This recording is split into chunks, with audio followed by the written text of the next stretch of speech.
Hello and welcome to the launch of the 2026 Do I Look Like a Gamer campaign, the video game diversity initiative by Mayamada. This is our fifth year, and we'll be talking about our journey, plans for the year, including the sharing of this year's 40 photos, reaching a total of 200 campaign photos across the years. Mayamada is a manga brand and a mission driven creative agency. The brand is built around our own universe of original anthropomorphic characters within a television network, and we work across 7 distinct brand pillars, including our studios, which is around event planning and delivery. We also have Do I Look Like a Gamer, our campaign promoting diversity in gaming, and Showrunners, our work experience program for aspiring creative professionals. I am Tazzy. I am the Mayamada Creative Director, and we've got a lot to share over the next few hours. And we're back. So I just hit the wrong button on OBS, but I'm Nigel, the Mayamada co-founder, and I'm gonna do an OBS tutorial while Tazi continues. Oh, okay. What is this all about? So, we're launching the Do I Look Like a Gamer campaign so that future generations of talent will know there is a place for them in video games, empowering them to be an active part of shaping the future of the video games industry. So each year we select 40 players and makers. We select 40 people consisting of players and makers alike to be a part of the photo campaign around the message, Do I Look Like a Gamer? The question is designed to provoke thought and reflection within the video games industry, forcing it to genuinely consider the types of people they're employing and the people who play their games. Photos of the 40 will be showcased during campaign events to inspire young people from underrepresented groups. They'll be able to gain awareness of career paths into the industry and connect with professionals and peers in a way that will raise aspiration and push progress in gaming. In our fifth year, the campaign has also given us great insight into what diversity means to different people, communities, and organizations across games. We want to make a long lasting impact so that young people with aspirations of getting into the industry at the end of this decade are much better represented than they are today. And diversity comes in many forms, and we aim to represent as many in each set of photos. And you know what's scary? When we started this, the end of the decade was a lot further away. So we need to get now it's 4 years. yeah, we need to get a move on. So this is why we're doing this campaign year on year. So what can you expect from today's live stream? So we got a mix of things. We have a lot of talking. We've got some roundtables with different guests who have been in this year's campaign, who have aligned with our mission for diversity in games in different forms. So we're going to be hearing from different perspectives in games. We're also going to be recapping what we have been doing over these 5 years and talking a bit more about that, including some travel vlogging. We did some travel vlogging, technically. That counts as travel vlogging, right? We were traveling, we were vlogging, there you go. We were traveling. Yeah. So we're going to be talking about that, and then we're also going to be showing some of the behind the scenes of the photo shoot days that we have been doing nationally and internationally throughout the past couple of months. So yeah, a lot to get involved with, and hopefully a lot that people can take away from today. And like Tazzy mentioned, this is all about diversity, representation in games. And as we continue the campaign for Do I Look Like a Gamer, it continues to be a difficult time in games. I feel when we first said that, it was hopeful that was just a 1 year thing. It feels like this is it. This is it for the foreseeable future. So we are seeing ongoing challenges around a lack of opportunities and representation for people from underrepresented groups. So with that in mind, we always want to remind people about the different discussions and the focuses that we'll be having throughout this year and what seems like more years to come as well. So yeah, to remind people, number one is the impact on diversity. So we're seeing an unpredictability of work, studio, event closures that impact everyone, and especially those already not well represented who may well end up looking for opportunities outside of games, which is a loss for everyone. And outside of that, the perception of instability. So we work with young people, families not in games but might want to be in games, and it can be difficult enough to fight the stereotype of games being a waste of time and not a serious career option. So that pessimism can only be strengthened by everything going on, and the risk at telling educators and families that games are not a safe career option for their young people, and also losing the creative potential. So we would hate to see games become a medium for sort of boring games that are commercially safe but don't really do anything interesting that we haven't seen before. So that's what this is all about, and we're working to shine a light on the people and opportunities that will continue to make the games industry a wider culture great in difficult times, and hopefully through those difficult times as well. So yeah, thank you to all those involved. Shout out for Pro Gamers Group UK, who have been supporting us over the years with different equipment, some of which I'm sitting on right now. So Nitro Concept chairs, our Streamify microphones and lighting, and what are the other things? Gamiac, keyboard, mice. We're using all of that across the campaign events, also workshops, also other live streams that we do in Maya Matter. So very excited that they are supporting in that way, and hopefully they can continue that as we push for diversity and inclusion in the games industry, and also introduce aspiring creatives to the world of content creation. And yeah, you can join us all day in chat. So welcome, Neos, right? Thank you so much for joining us. Yeah, join us in chat, and I'll try and keep out across the day on the discussion that's happening in chat, so you can join in. We have our Creative Community Challenge for summer, which is now live. The spring theme has been renewal. We want to see you showcase something you're renewing, whether it's revisiting old project, learning a new skill, or refreshing your creative approach. And we want to see it. Featured entries will be showcased in the Summer Studio 77 report. Make sure you're in our new and improved studio Discord to get first heads up of upcoming shows, connect with the community, and join us when we're not streaming. There is a discussion over in our events channel on there. So if you want to continue the discussion after the live stream about this live stream, then you can head over there. There's lots of other stuff in there as well. You can follow us on Twitch and subscribe to the podcast. We're on season 8 of the Story X Story podcast, with weekly episodes that include creator interviews, video game discussions, and deep dives into stories across pop culture. Stick around as we have our first guest coming up, and we'll be talking about the next event to come as part of the campaign. But first, check out some of the behind the scenes, look at some of the people in this year's campaign talking about what video games mean to them. Cool.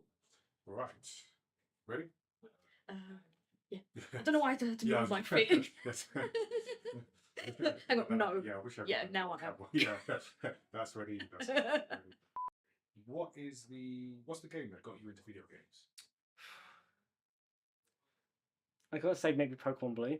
I remember when I was a kid, the Game Boy Color was the first console I got when I was, probably 5-6 years old, and growing up in a low income household, I don't know how my mum A, afforded it, or B, thought this will be a good idea. But yeah, it's all thanks to my mum really, because I booted up Pokemon Blue. At that age, I didn't know what the save function was, so I was stuck on that Route 1 Viridian Forest for a long time, every single time picking Squirtle, and then I realised, oh wait, there's more past this place, but I can't. I've got to go to bed. I can't keep this on. Oh, that's what the save function does. Right. Okay. And then from there, obviously, it's obviously accompanied me through primary school, high school, and all of that. Whenever I'd go on family holidays, the Game Boy would be charged up. the classic purple, but I still have it. It still works. Same save file and everything. So yeah, that's been with me the entire time. So I think that's the point where I was like, do you know what? I think I'm into games. I think games are my thing. So keep looking to the camera. Stop it. So for my 6th birthday, I actually got a copy of Pokemon Red and a Game Boy Advance. So I was quite late to Gen 1. I kind of got into Gen 1 around the time Gen 3 was a thing. But I couldn't put it down because that was my intro to Pokemon. And then I think quite soon after that, I got Pokemon Emerald for Christmas, like a couple of years later. And that just blew my mind, the difference between the two. I was like, oh my god, it's in color, it's HD, there's animations. So yeah, Pokemon Red definitely started that just like interest in gaming as a whole. Was that your earliest gaming memory? My my earliest gaming memory is probably a very weird niche one. I think it was the Addams Family on the Game Boy, which is not a good game. I was never able to actually beat it, so I don't know what the end of the game looks like. I just used to jump around as Gomez Adams and think I was doing a good job. If it works. What do you wish more people understood about working in games or just games culture in general? That it's not all bad. And that's a very big kind of catch-all term. So I think for me it's like games have become so broad now, like 10, 15, maybe more close to 15, 20 years ago, a career in games wasn't something that was on the curriculum. It's something that, again, I think for me as well, like I grew up, I initially did media studies, so film and TV production. And those two fields kind of together, kind of as entertainment as we know it, over the past, say, 15, 20 years, it's only really been something that's taught in education within that time frame. So we're only just kind of getting into that level with it. I think the games industry is actually older than people. It's still a young industry, but it's older than we think it is. And then comes to so many things, not just computer games and console games and handheld games and mobile. As you'll see from my photos and my part of the campaign, it includes tabletop games, which, probably some of the, and you'd then have to include board games as well, and all of that. And I think all of those are kind of very important to keep in mind, that it isn't just Fortnite or Call of Duty or GTA 6 if it comes out. It's this year. Who's taking bets? It's all of these things that we now know as entertainment, and entertainment has changed because we now have access to different cultures. We have different mediums. Anime wasn't anime was a very niche thing, in the 1990s, and it took the 90s and early 2000s, 2010s to really kind of explode in popularity. Same with manga and things like that.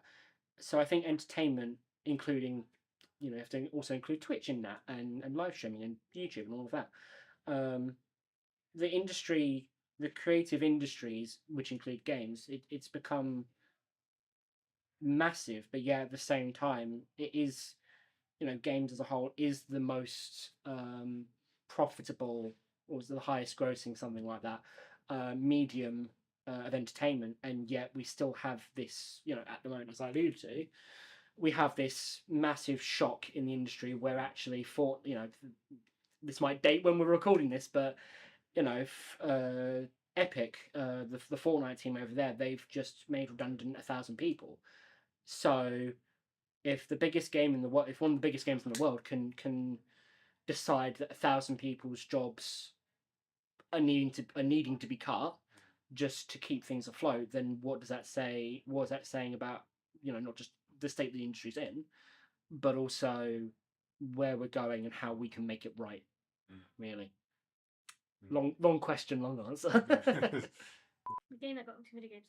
So I think it goes back from the Nintendo 64 era, where our dad, my dad actually got us a Nintendo 64, and the game was Yoshi Story. So it was like a little bit of a spin-off Mario game. No one knew what it was about. No one knew what it was. But for me, it was like the game I could really play because it was like very, very guided to kids, and my brothers did not like it at all. It was like you could finish it in an hour kind of game. That's how easy it was. But I enjoyed it so much as a kid, like literally 6 or 7 years old. And my dad would like just watch me play it, and it was just really easy. It was a really easy platformer, and I think that kind of got me into like really wanting to play other games because we had a Super NES as well, but that was a bit too probably like out of my age gap in a sense of like it was just like I don't know what was going on. I don't know what was going on in some of those games, so I was watching it.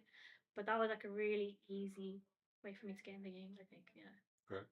Is that your earliest game memory? In memory, I did probably touch like some of the Super NES games, so something like Mario All Stars, which had like almost all the old Mario games like 3 and 2, and then some other random like Lost World ones. But I don't think I was as good as my brothers at playing it, so I was kind of watching them and like third wheeling. I was watching them play, which was probably my earliest. But for me, playing like solo without anyone like actually trying to backseat gaming, I would say, was probably the 64 era. What games are you playing at the moment? I'm guilty of this because I think for me, I always hear that question a lot because of obviously interviewing for job roles. For me, it's quite difficult to say what I'm playing because low income background, all of that. So I don't really have the hot. Like, I can tell you what I'd like to play. I'd love to be playing Baldur's Gate 3. I'd love to be playing like Cyberpunk or whatever else is coming out that's good. I know Slay the Spire 2 seems to have piqued my interest for some reason recently. But for me, I find that what I play is kind of tied to what I can afford, which I think is a problem for a lot of people. Like, not all people have like an up-to-date smartphone, for example. So free-to-play games aren't always free, so to speak, right? Same with games on console or PC. Like, even though Steam is a free platform, you don't have to pay a subscription like Nintendo or Sony or Xbox or anything.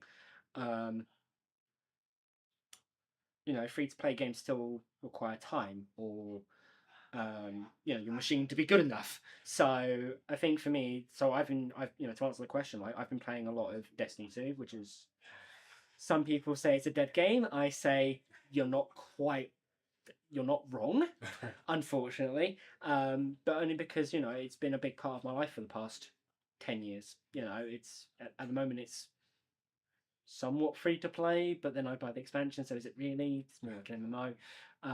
Elder Scrolls Online, again, another MMO RPG. That's kind of mainly what I'm playing, and then indies when I can. But again, it's more that barrier to entry that stops me from feeling, makes me feel a bit almost guilty that I can't keep up with everyone, because like I know Baldur's Gate 3 is amazing. I would love to. When the price of RAM drops, please, and things like that. So it's just a little bit frustrating.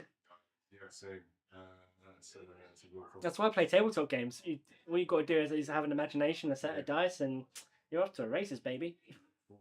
So, I mean, I know a lot of people like games for many reasons, and it's probably true for me as well, but off the top of my head, so as a neurodivergent person, I really like hyper focusing in on something that like makes me really happy and that I can really indulge in. So I love like doing deep dives into like my favorite game series and trying to unlock everything and do all the weird obscure things that people didn't know you could do. Yeah, it's something. It's nice. I feel like I plug my brain into recharge when I play one of my favorite games, if that makes sense. That's a really good way of putting it. Hello. My steal. That's good. That's good. That's good luck. When I've had a tiring week, I say to my roommate, I need to plug my brain into recharge. You're not going to see me for a couple of days.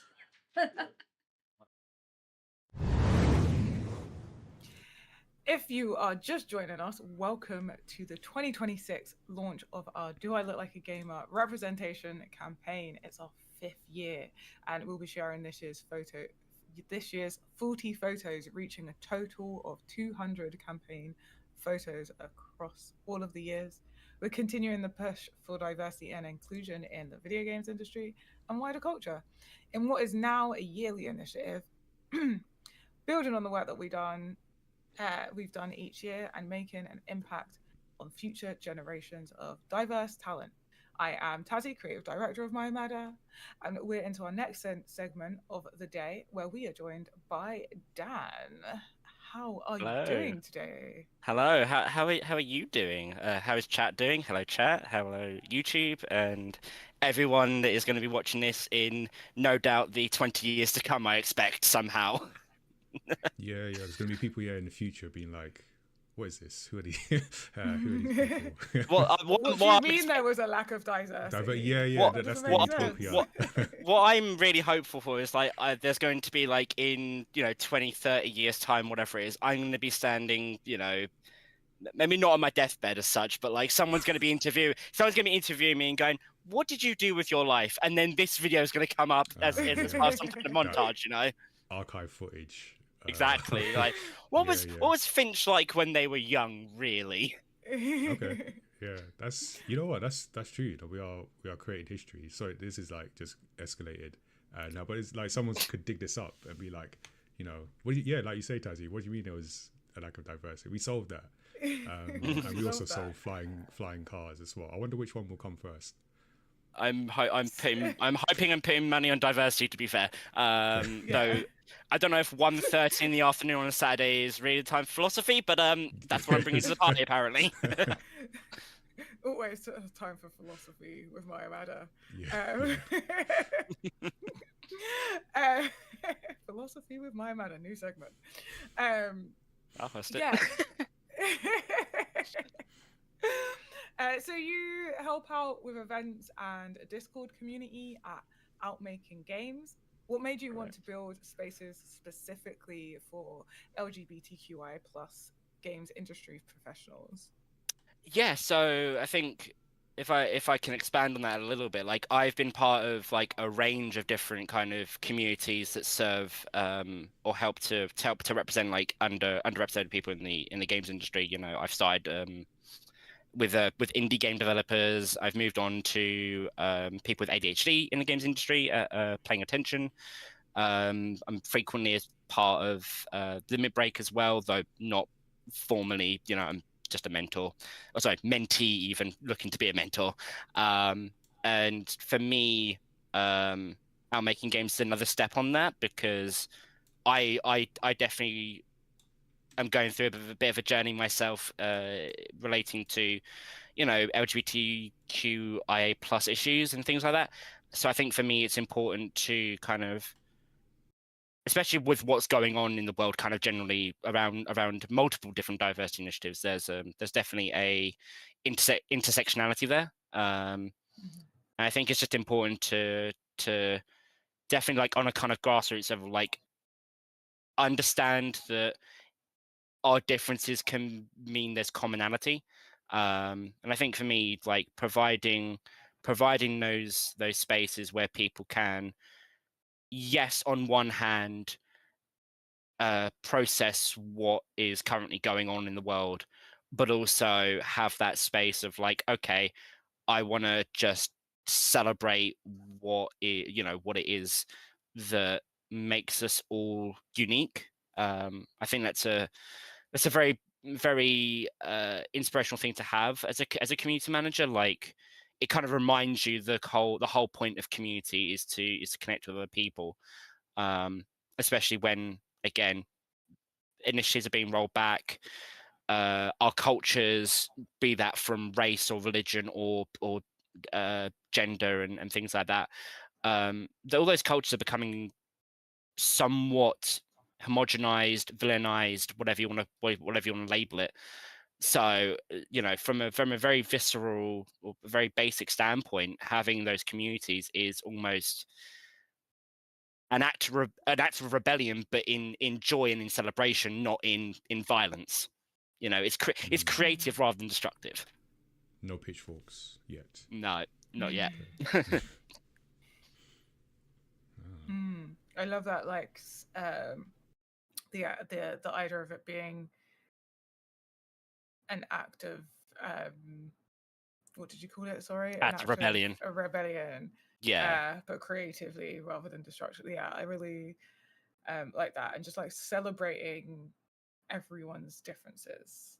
Like 'cause that's what makes Absolutely. Like, us yeah. as human, right? Our unique traits. Otherwise, You know, I we'd mean, just for be as long as as we've been aware, you know, humans are natural storytellers. We're social creatures, for lack of a better term. So, you know, what's more visceral than, you know, ancestrally, we'll say, you know, sitting around a campfire, you know, sharing stories of what we were doing that day. You know, I think it was, you know, for me, it's games are a natural inclusion into that, because it does have that creativity, but also it's something that can be shared. But again, depending on different the genre of game that you're playing or experiencing, people can have a different way or a different message they take away from, say, a story driven game, or, you know, whatever it happens to be. for sure. Amazing. Yeah. And what does community management look like on like a day to day for you? What Ooh. skills translate well into that kind of role? Like, So I would say, for me at least, a lot of the community managers I know, this is almost a bit of an inside joke. It's most of us that are in community management kind of did it accidentally. We kind of fell into it.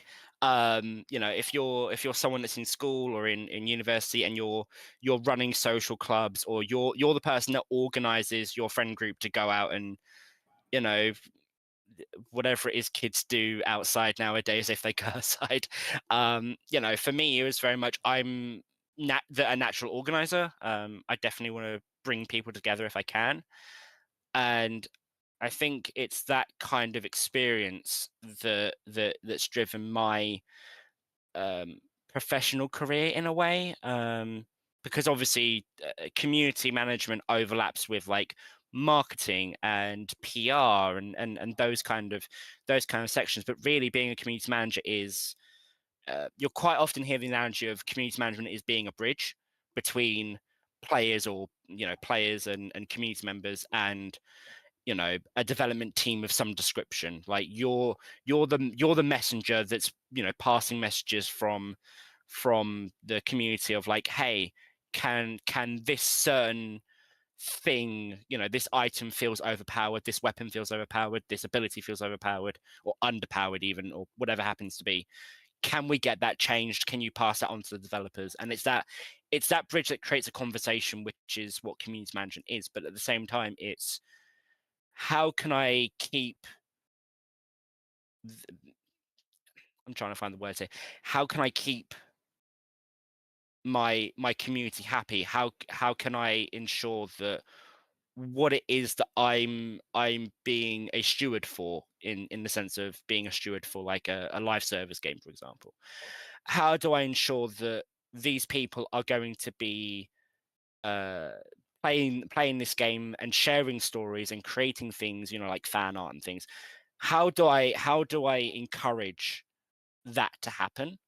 And it can also happen outside of games as well. Like, you know, again, I'm currently a community manager for other game developers, basically, and it's just, okay, how can I make sure that my community of game developers are, you know, they want to come to our events, they want to network, they want to exchange ideas, things like that.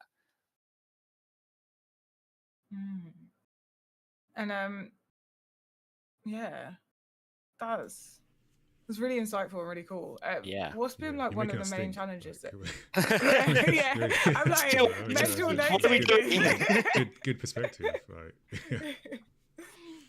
Yeah, for sure, because we're working on like we're kind of working on how do we bring our community together, like, Yeah, so yeah, it's something for us, because absolutely. we do events in person, great, communities there, but it's like in between the things, how do we keep everyone connected? How do we Yeah. sort of that, so that it doesn't like freeze every time we're not physically at an event or doing. Yeah, that's definitely a challenge that I've come across as well. Like there are certain times where, Discord especially is like it's almost dead. Like there are challenges in community management of, on one hand, you want the best community you can be a part of is one that is almost self-sufficient, where the conversation keeps flowing. You don't have to step in, but you're constantly kind of feeding little things of like, here's an event that we're doing online, here's an event in person. Hey, what does everyone think about this release or that release? Or has anyone, it's stirring up conversation just very periodically if it needs to. But a good community will kind of almost be self-sufficient around a certain set of ideals in a way, or goals. On the other hand, let's not pretend that community is always in agreement with each other. There are times where yes, it can be very mentally draining. And that's why, if I'm allowed to shout out very quickly, Safe in Our World, who is a fantastic games-related mental health charity. They do mental health first training and have all sorts of resources. I recommend them. Mental health is important both to players, because obviously some games we're dealing with difficult subjects, triggers, that kind of thing, and as well as us, as I say us in a general sense, like community management, that kind of function. It's important to have an awareness of mental health first aid, because at the end of the day, you're dealing with people, and we're not, we're not paramedics, we're not doctors, we're not mental health professionals, we're not psychiatrists, but we still get to see like very raw human emotion, and like people kind of explain their life stories of why a certain piece of media has impacted them, and being able to delicately deal with that, I think is very important. It's a very good skill to have.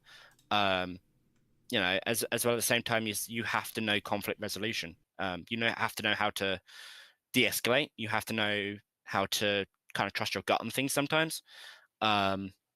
If someone is shouting abuse, trying to, shout abuse, type abuse, that kind of thing, it's important to know how to shut that down quickly. But also maybe kind of de-escalate and try and see where, if possible, it's coming from, because it's not always, the stereotypical toxic gamer mindset is very much, leaving reviews on Steam or shouting, going on Twitter or X, whatever we're calling it now, going on social media and leaving developers comments, which is, there's no place for that. But there's always behind the anger and the frustration, there's kind of a reason why. I've being someone that plays live service games as well as whatever else, I definitely feel that when you have a community, the opposite, everyone, it's a little bit of a misconception. So everyone seems to think, or a lot of people seem to think, that the opposite of a community that's supportive is a community that's actually hateful. That's not, I don't think that's quite correct, because the feeling of hate can still have a root in passion. Like, you want something to get better, so you're gonna, almost like a tough love approach, even though that's not. Yeah. So realistically, like, hatred to some, I'm not gonna, there's definitely a line, but you're still if you dislike something and you want it to be better, you're still feeling an emotion. If you love something and you want to see more of it, you're still feeling an emotion. The opposite of the thing that kills, or I say kills in a loose sense, the thing that is most detrimental to a community is apathy. I don't feel anything towards this product, so I've got no investment, so I'm gonna leave, because I'm not getting anything, I'm not losing anything. That's the problem that we're seeing kind of in games, where if everything feels the same and everything's trying to compete for our time, you're going to get a lot of people that are going to be burnt out, switch off, apathetic. They're just going to leave. So what can you do? Yes, to support the people that are your core supporters. But what are you also listening to the people that are being, I'm going to call it harshly negative. Like, we're going to cut abuse away, the actual kind of hateful, all the ists and phobia, all of those. Let's cut those away for a second. Like, if you have criticism and maybe you're not the best at wording it, that should, to some degree, still be listened to, because there's still something you can learn from it. Yeah, by picking out that constructive. Yeah, absolutely. Even if someone goes, fix your effing game, there's like, okay, you're being vulgar about it, but you can still see that the problem that someone's trying to report is there's a problem with something that's broken. If you're able to calm that person down and say, look, can you tell us what actually the problem actually is so we can investigate it? That person may calm down and go, actually, do you know what, these developers are being reasonable, fair enough, right? And you're turning someone that is being antagonistic into someone that is maybe going to be supportive one day if you have that conversation. Like digging into what's actually driving that kind of like more visceral reaction. Yeah, absolutely. Yeah, I mean, of course, gamers, I say gamers loosely, but people are always going to be someone's going to have a grievance with something all the time. You can't please everyone, but you can.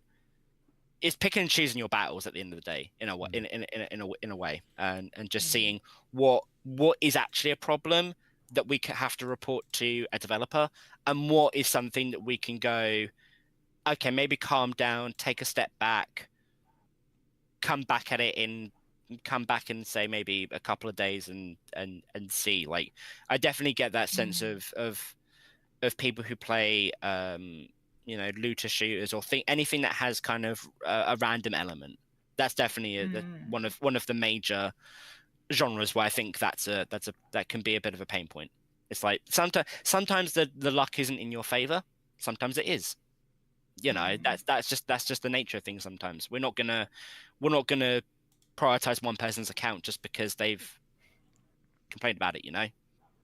Yeah, it's definitely like a balancing act, it sounds like. Absolutely. Absolutely. And for someone watching who wants to break into games in a role like yours, what steps would you recommend? So I do know that a friend of mine is doing a talk at MCM at Comic-Con on next Sunday, and they're going to do a discussion on fandom, I believe it is, how fandom can translate into games. I've given them a small quote to use, and for me, I started out very much not thinking I could go into games, because for a lot of people, it's one of those things that where there's financial boundaries, obviously, that's the main one that I've come across. But also, I think games has a bit of a problem of, maybe not a problem as such, but there's a stigma where most people that get into games are taught coding, art, and/or animation. Yep, been there. When there's so many other functions like business development and marketing and community management and legal, all sorts of different things. I think for me, what I got my start, doing a little bit of social media voluntarily, and I've just carried on that voluntary experience. And at some points it was for charities or CICs, other organizations like that. But I have had stints where I've done stuff for games communities that I've felt particularly welcome in. My first community management role was for a Destiny 2 clan, and I headed up the EU kind of time zone for that. And that was very much, if you know Destiny gamers, it's very much being thrown in at the deep end with with things like, and in terms of like the creative insults people can have, put it that way. But at the same time, like being an MMO adjacent game, there is a lot of creativity there, and I give credit to that clan for doing that, or giving me that opportunity, because if there's something, to go back to your question, like if you're thinking about community management, look at the things you're interested in, be that comic book, a TV show, a game, whatever it is there a skill, be that art or community management or whatever it is there a skill that you can do in your spare time to help that community along? Can you make fan art? Can you make can you write fan fiction? There shouldn't be a stigma over fan generated content. Like most games that we've got nowadays, within the past 10 years, they've been pivoting towards user generated content as a model. Can you I had a friend who's now a producer, and she started out making Halo maps just for fun and showcasing those. It's kind of funny the way that life can turn out if you apply yourself to a skill. Just try, basically. Just try, support your local community, be that online or offline, and see where it takes you. Just try things. Nice. And you brought something different to your photo in the campaign. Tell us about it. Did I think, correct me if I'm wrong, I think you mentioned, Tazzy, that I'm the first tabletop gamer in the campaign. Yeah, so despite being FPS racing game enthusiast, MMO advocate, I think for me, these little dice, these weird shaped math rocks, everyone hates math, apparently not me. I think Smash just hated me. Math just hated me. Yeah, same. Thankfully these only go up to 20, so I'm happy with that. Less counting to do. I think for me, tabletop games are what represent me the most, because it is, it does touch on that kind of a group of friends or group of strangers, whichever way, sitting around a campfire telling a story. We're all playing make-believe, we're all wizards or dungeoneers, or depending on what system you're playing. I know I had a Dungeons and Dragons book, I've got them right up there. There's plenty of creative tabletop games and genres out there, beyond D&D. But the reason I chose Dungeons and Dragons specifically is because, about 10-ish years ago, when I was in uni, I was in a difficult place of obviously trying to balance my studies with what I wanted to do in life and things like that. And I think for me, having a group of friends who weren't like me, like most of the people I played with weren't film students, they weren't TV students, they weren't traditionally creative. Because I was on the arts campus, obviously. Most of my friends were biomedical science students. They were busy in the science campus trying to work out, how do I dissect a body exactly? All those fun things that you wouldn't expect. And I think that difference, that we shared those that we found commonality in those differences, where it's like, oh, I learn about this, you learn about that kind of thing. I think for me, it opened my worldview almost, massively. And I think there's nothing better than, I find when I connect to people the best, it's, either share, mainly kind of sharing food with people. Like that's very common, sharing stories, that kind of thing, and finding comedy in tragedy, or condolence in tragedy, or whatever it happens to be. And you can do that in tabletop games. You know, most of games that we have today have a foundation in tabletop games to some degree.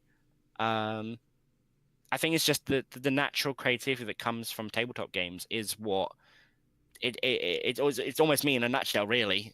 To be fair, it's very special to me. So I'm really pleased I could bring it to the front in this campaign. And just quickly, another plug. I'm really sorry if people are interested in tabletop games. I know of a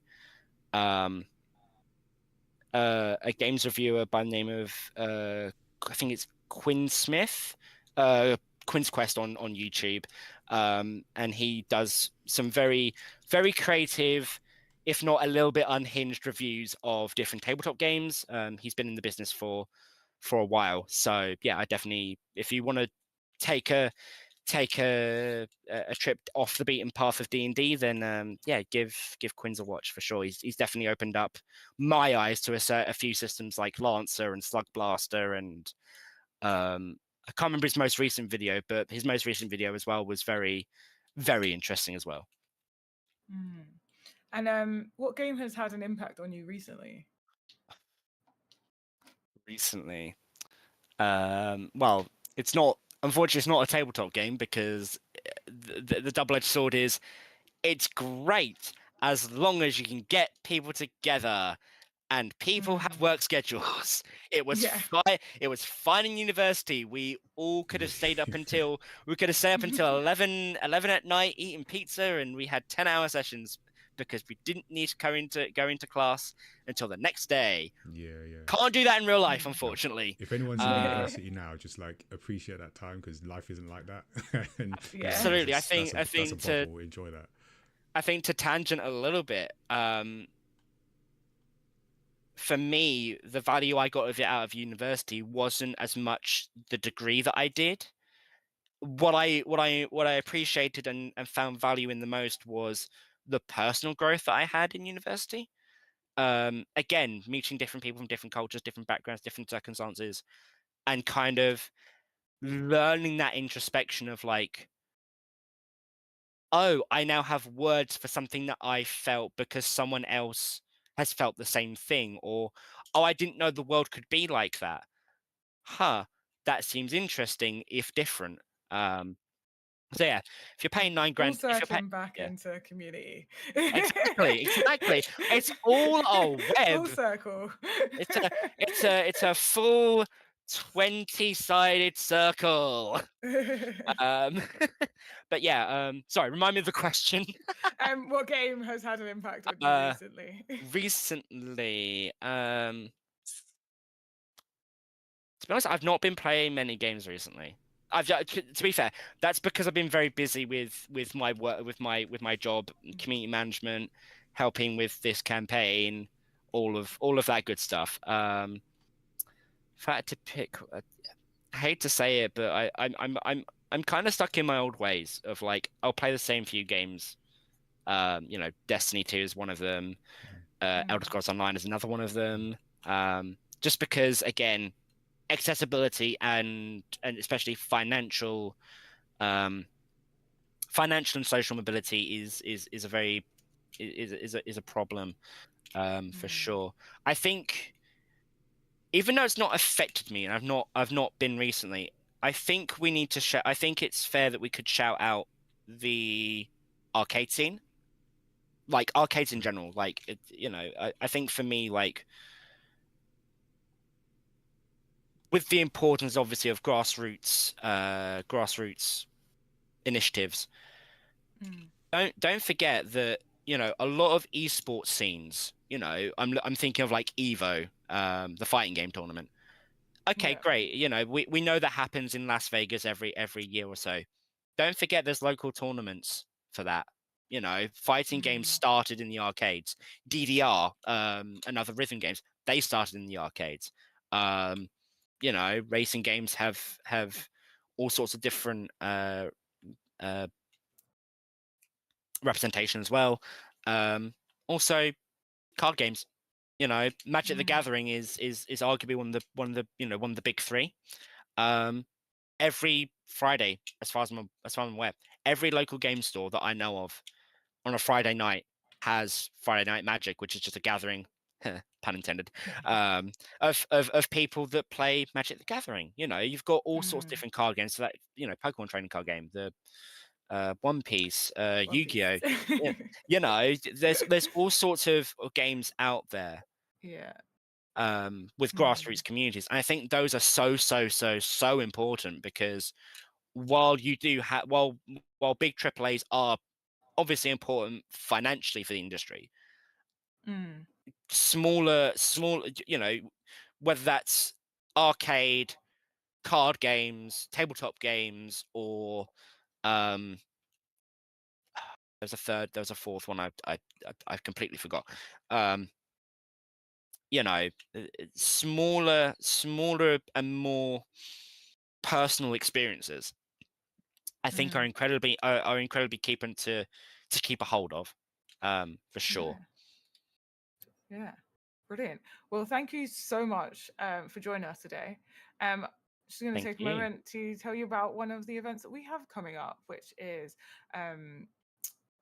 insight into the games industry explained in our careers roundtable, which will be coming in spring. We'll be delving into the changing landscape of the video games industry and exploring what aspiring professionals will need to navigate a successful career. Stick around as we have our second guest segment coming up, and we'll be revealing details about another campaign event after another behind the scenes looks at this year's campaign 40, talking about their video game experiences. I don't actually like any of the. I like hate celebrity culture and the fame stuff and everything like that. But like, there's part of me which is just like, well, okay, I know how to act, I know how to do all this stuff. I should actually just take advantage of it, even if I'm not really that bothered about it. Maybe it will actually work out better because I'm not over stressing about it too much. Yeah, I think you can do it without being attached to it. Yeah. I think you'll see like, who's Sean Penn. So at Oscars, because Sean Penn won Oscar and he wasn't even there. Yeah, He was yeah. in Ukraine or something. Yeah. And so you can still do the thing, be recognised for the thing, and obviously a lot of people, I won't say everyone, but a lot of people know who Sean Penn is. Yeah. But he's not attached to I need to be there. And you know, not to downplay people that were there, but he's not attached to actually be there, I could not. Yeah. So at least that's where I'm trying to approach it. No, I hear you. Like, to get what you want to do and think you can do it, but it's not you're not attached to it. Am I looking at you or the camera? This way. This way. Yeah. Do you want to tell us who are you and what do you do? So my name is Alex. I go by Alex the Man 76 online, and I am an illustrator, comic book writer, gamer, all kinds of stuff. The 76 was because back in my Xbox 360 days, I tried to take the name Alex the Man 97, but that had already been taken. So I was like, right, what's the way for me to work it so that it still works? So literally just flipped it round. So 76. Yeah. So yeah, that's why. I don't know, I thought you were going to say when you were in Vegas, someone asked you about, because there's a basketball team. Yeah. 76ers. No. Funny enough, nobody asked me that. But To be fair, I only just thought of it now. So I just put the pieces together. Yeah, 76ers, they're a good team. It's something. The game that got me into gaming is Tetris on the original Game Boy. Oh. So what happened is my dad was playing in a pool tournament and took my brother, and he didn't want my brother to be weird, so he bought him a Game Boy, and he got Tetris and Super Mario Brothers, and he brought it home that night. We're like, what is this device that you have? Because we were little kids, and we just got really hooked on Tetris and Super Mario Brothers. And then after that, it went to getting a Nintendo. And that was like the only thing my parents would play together was Tetris, and they would compete on who could get the bigger castle. So it was like really cool because that was like a family type thing of everyone playing together. But then it broke off into like me and my siblings playing all the other games and then all the other consoles. So I know a lot of people don't get offered consoles and stuff. Their families see it really negative and stuff, but our parents always saw it as a positive. We're learning new skills and we're having fun and we were getting along. So it was a positive for them. So Yeah. And now I still play Tetris and I still Yeah. love Mario. So it's like the classics I started with, I still love Still. today. So Cool. yeah. Nintendo will be pleased to hear that. Nintendo. Yeah. I know you got a Yoshi game. Yeah. Yoshi's my favorite. And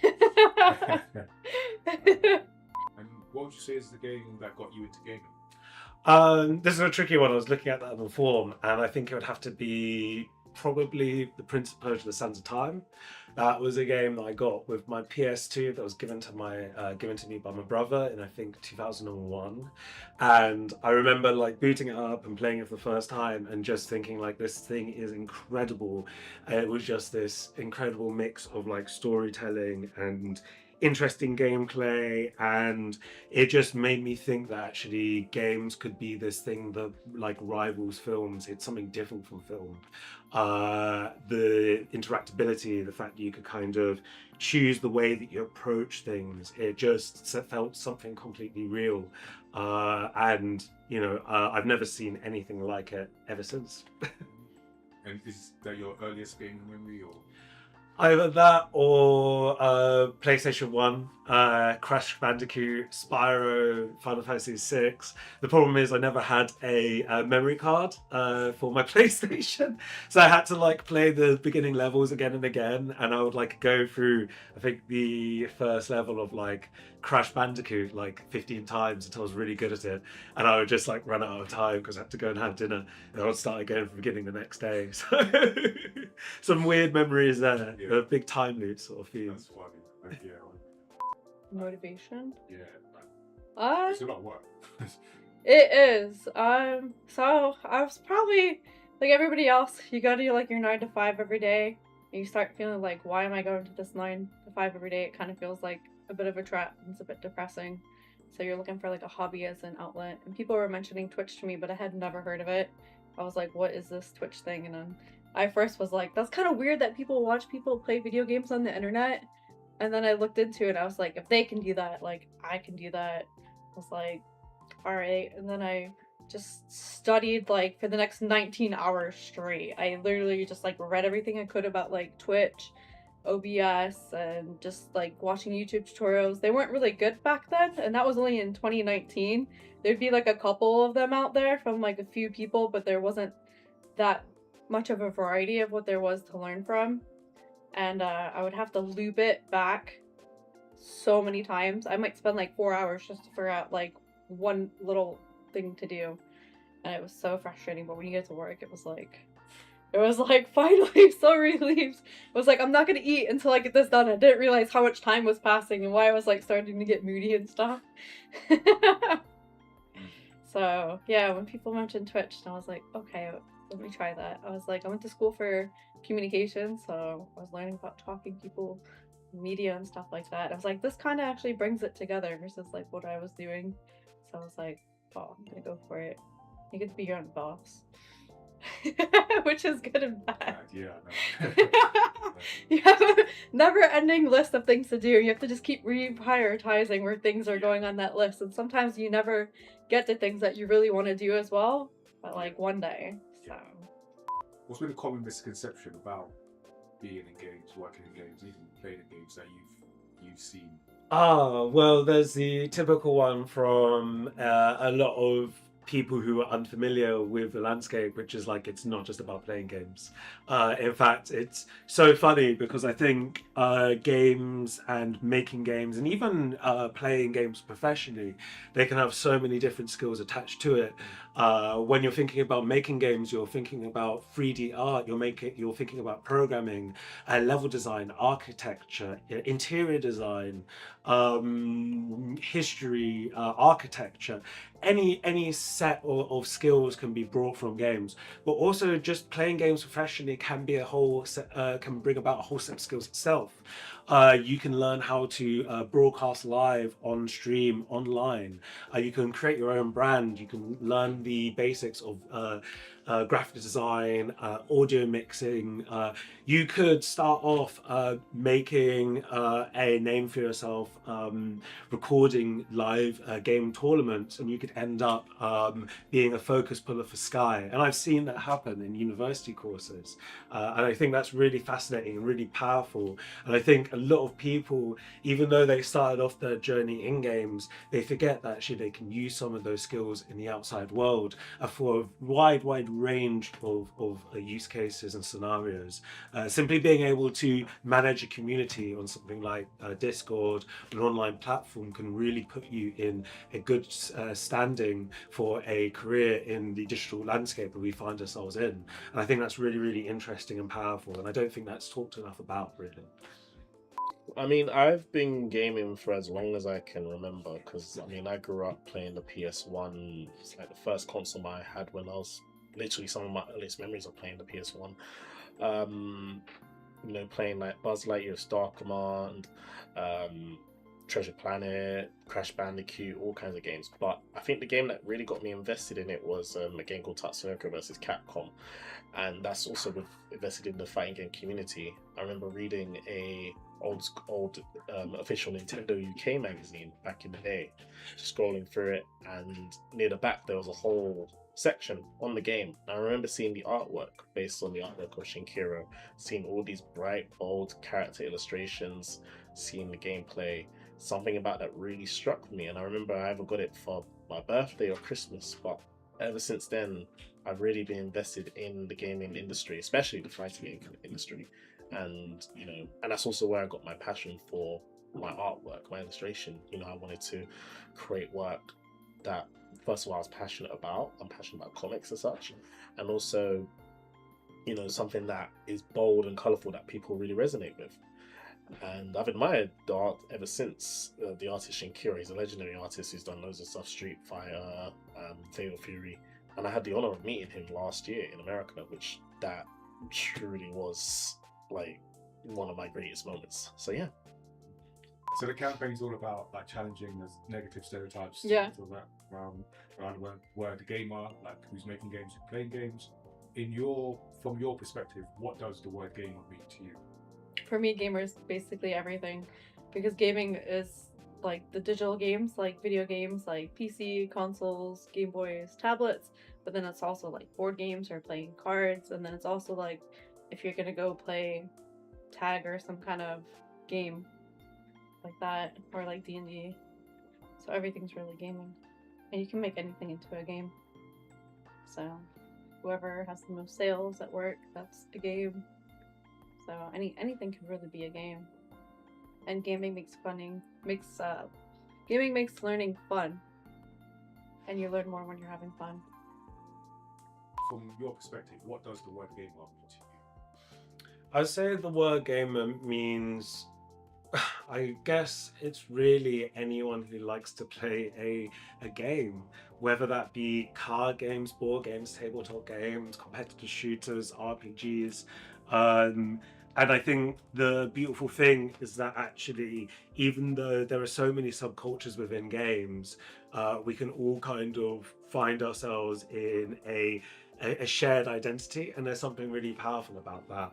For me, being a gamer always meant being able to understand and be part of a art form which is truly new. You know, in some ways, this industry has only been going on for less than 100 years. And in other ways, you can think about it happening for thousands of years.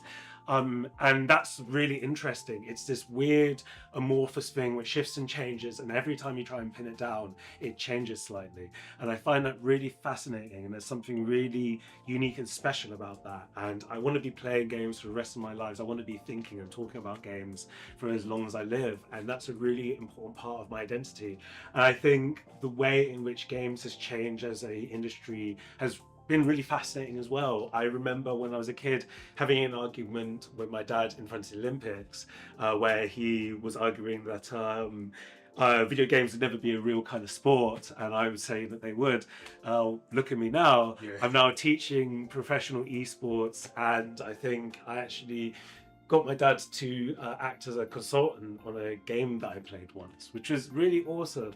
And so I think it's really interesting seeing how this has changed and morphed, and there's so much work to be done and so many things to be developed and matured about the industry. And I find that really exciting. And yeah, I want to be part of that tradition. And I think it will go on for a long, long time after the technology has changed and the tools have changed and the people have changed. I think that there will still be a room.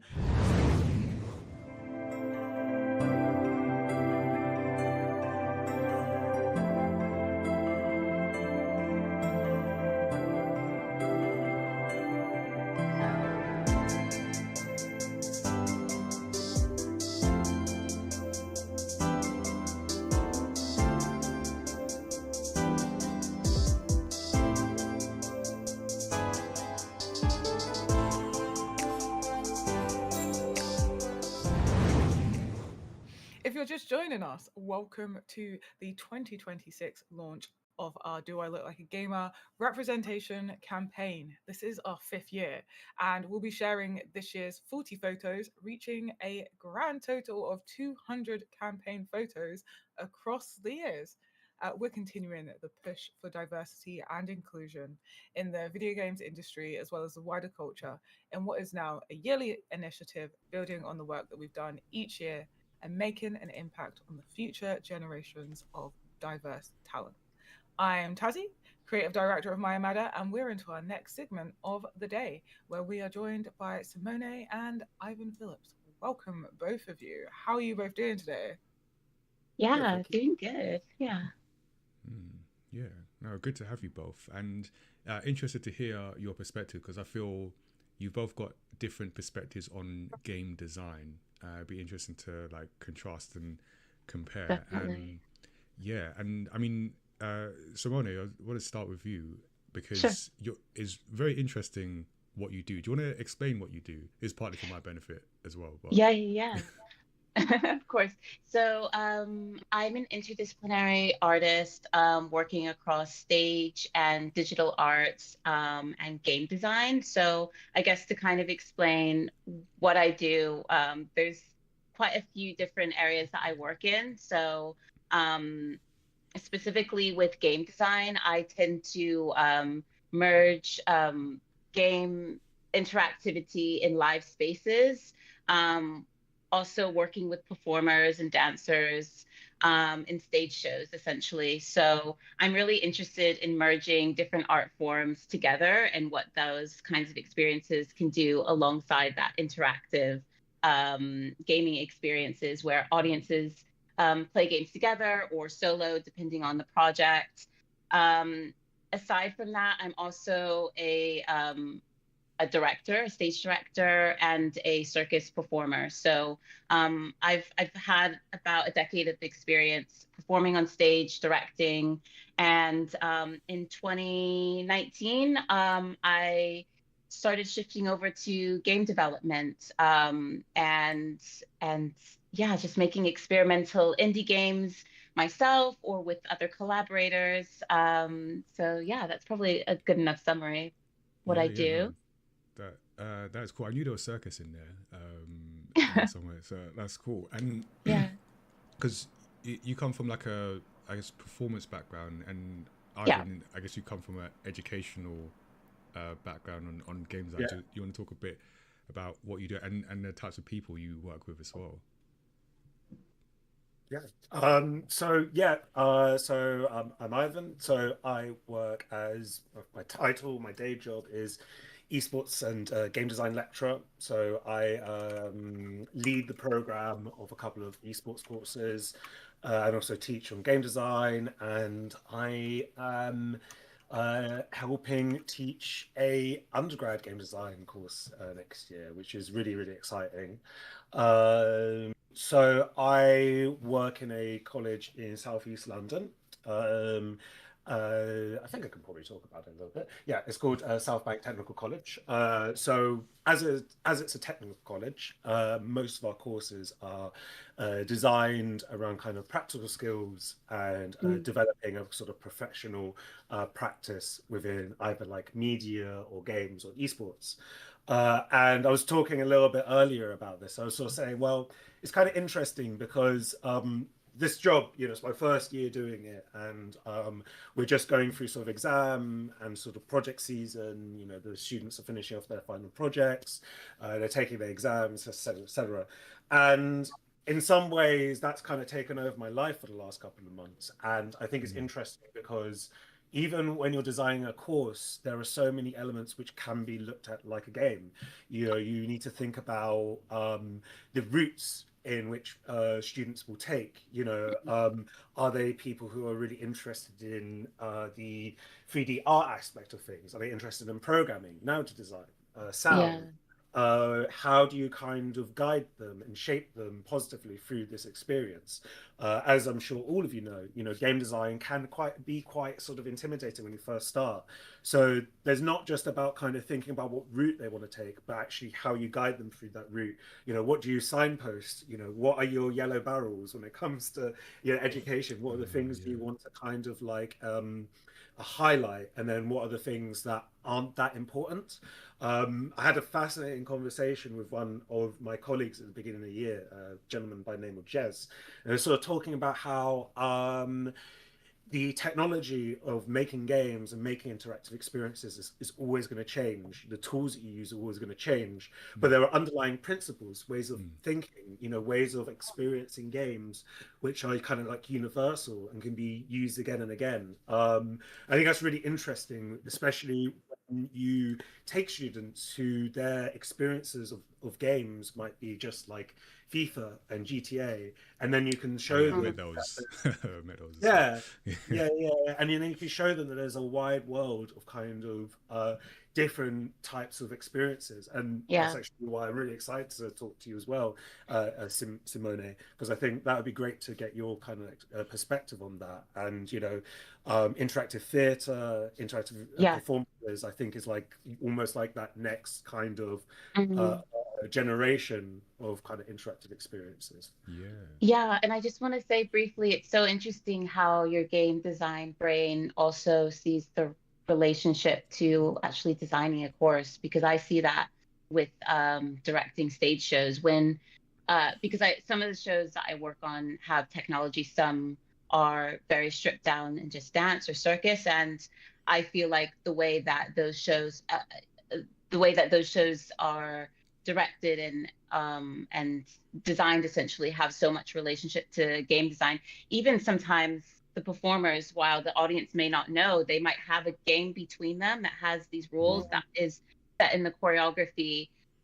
Dramaturgy and game design definitionally are so in relation to each other, and I just find it so I find it quite both exciting and inspiring to keep kind of revisiting the relationships in each project I work on. So yeah, it's really interesting how you also do that with your job as well.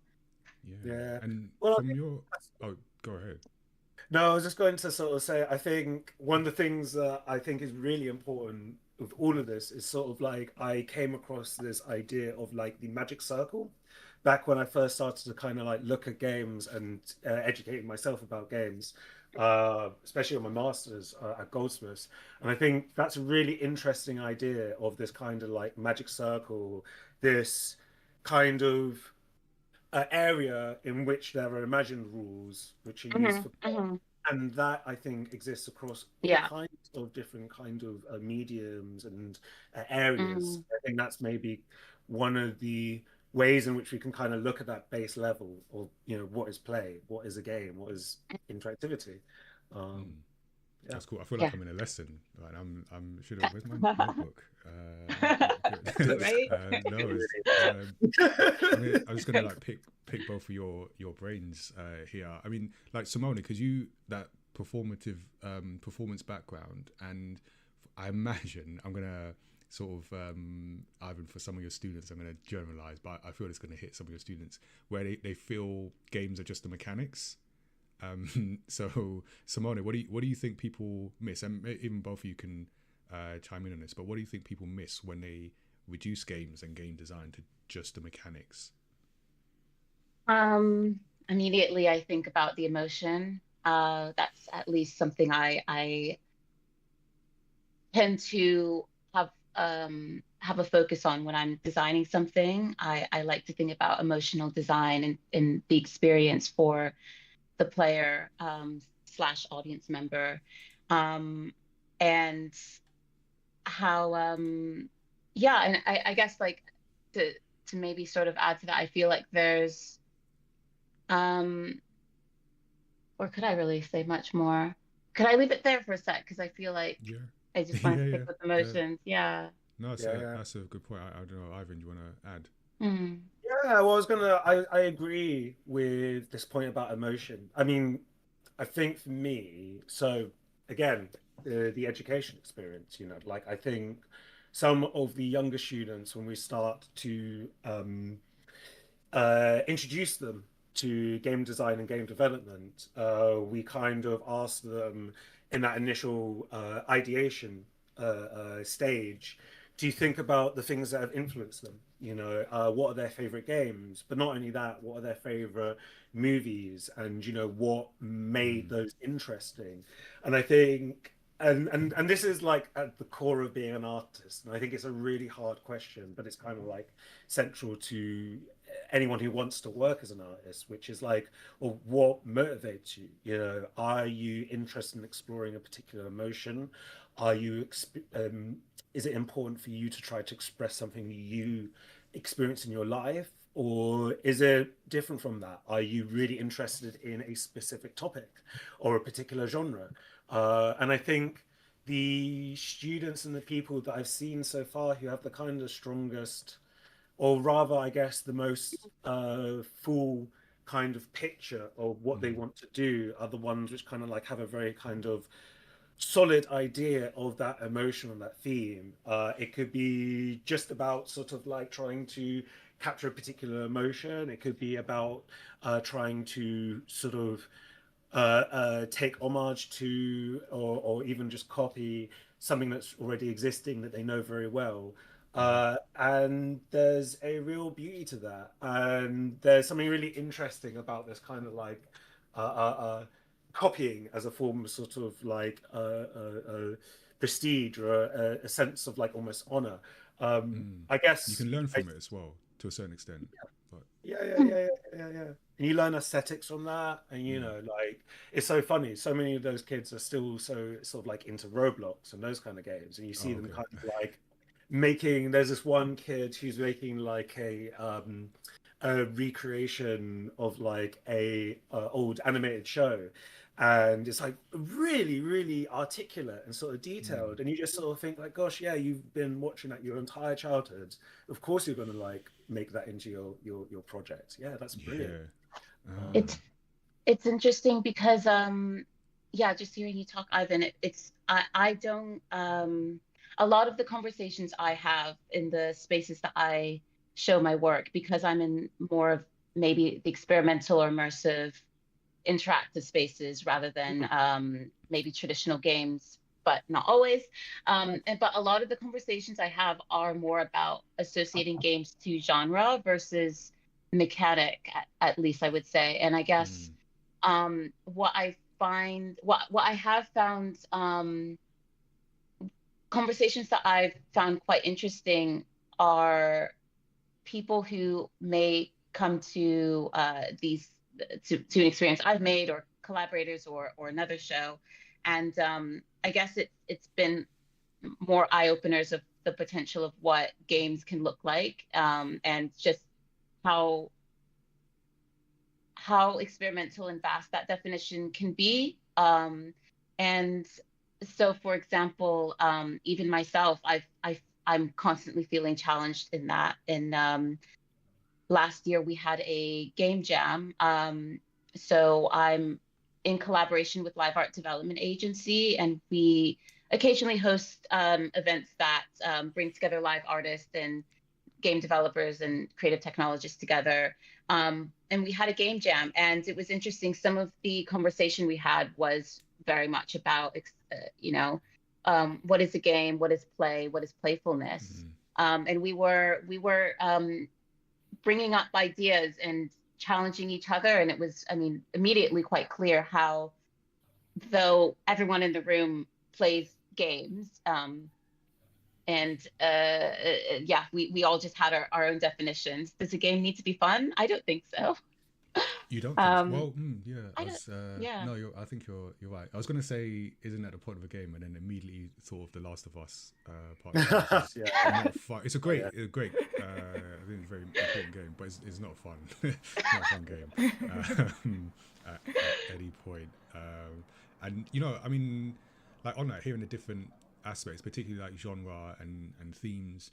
You have the game designer, or it might be a team, and there's a particular vision. And one of the things I think of, particularly when it comes to like diversity and having different people experience your game, is what is that balance for designers for like welcoming different types of players, but then not watering down the vision?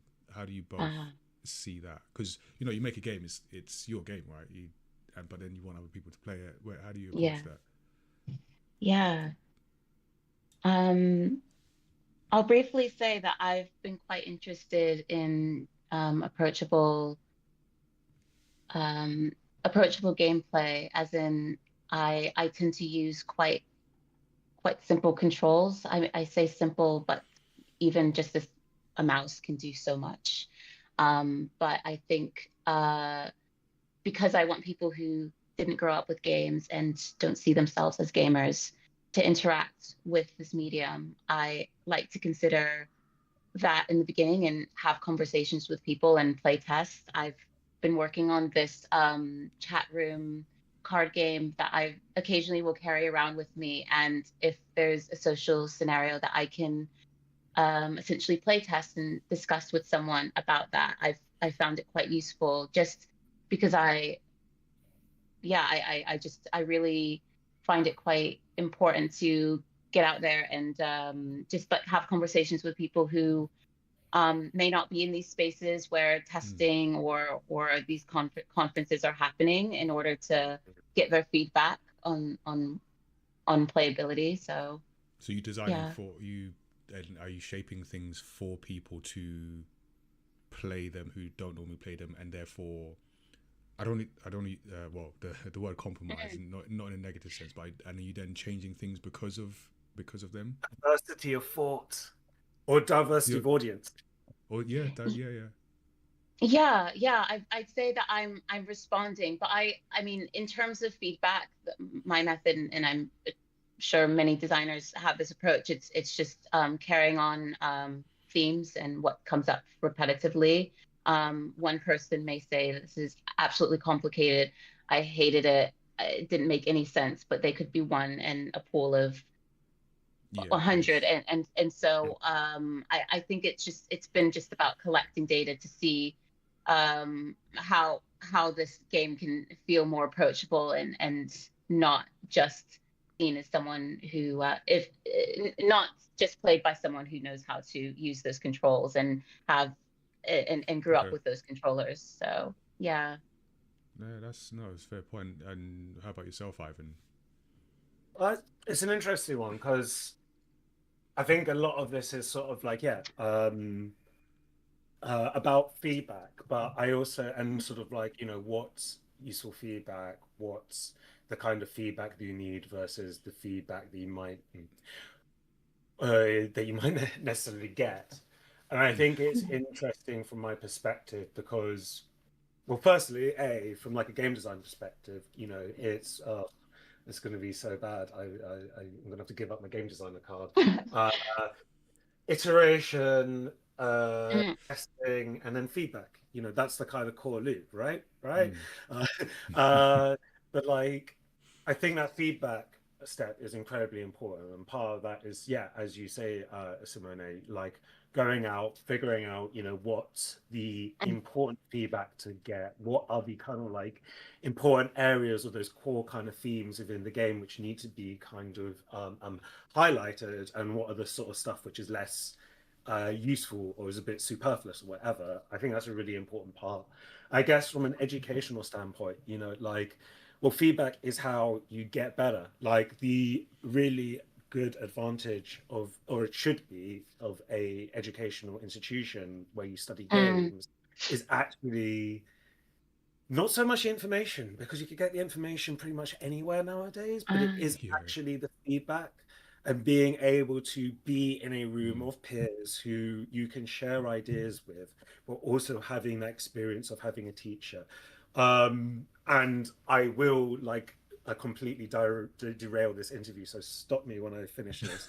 But I think there's a real interesting thing about how we have new technological tools like AI, and thinking about what is the worth of a teacher in a classroom. And the point is, important question.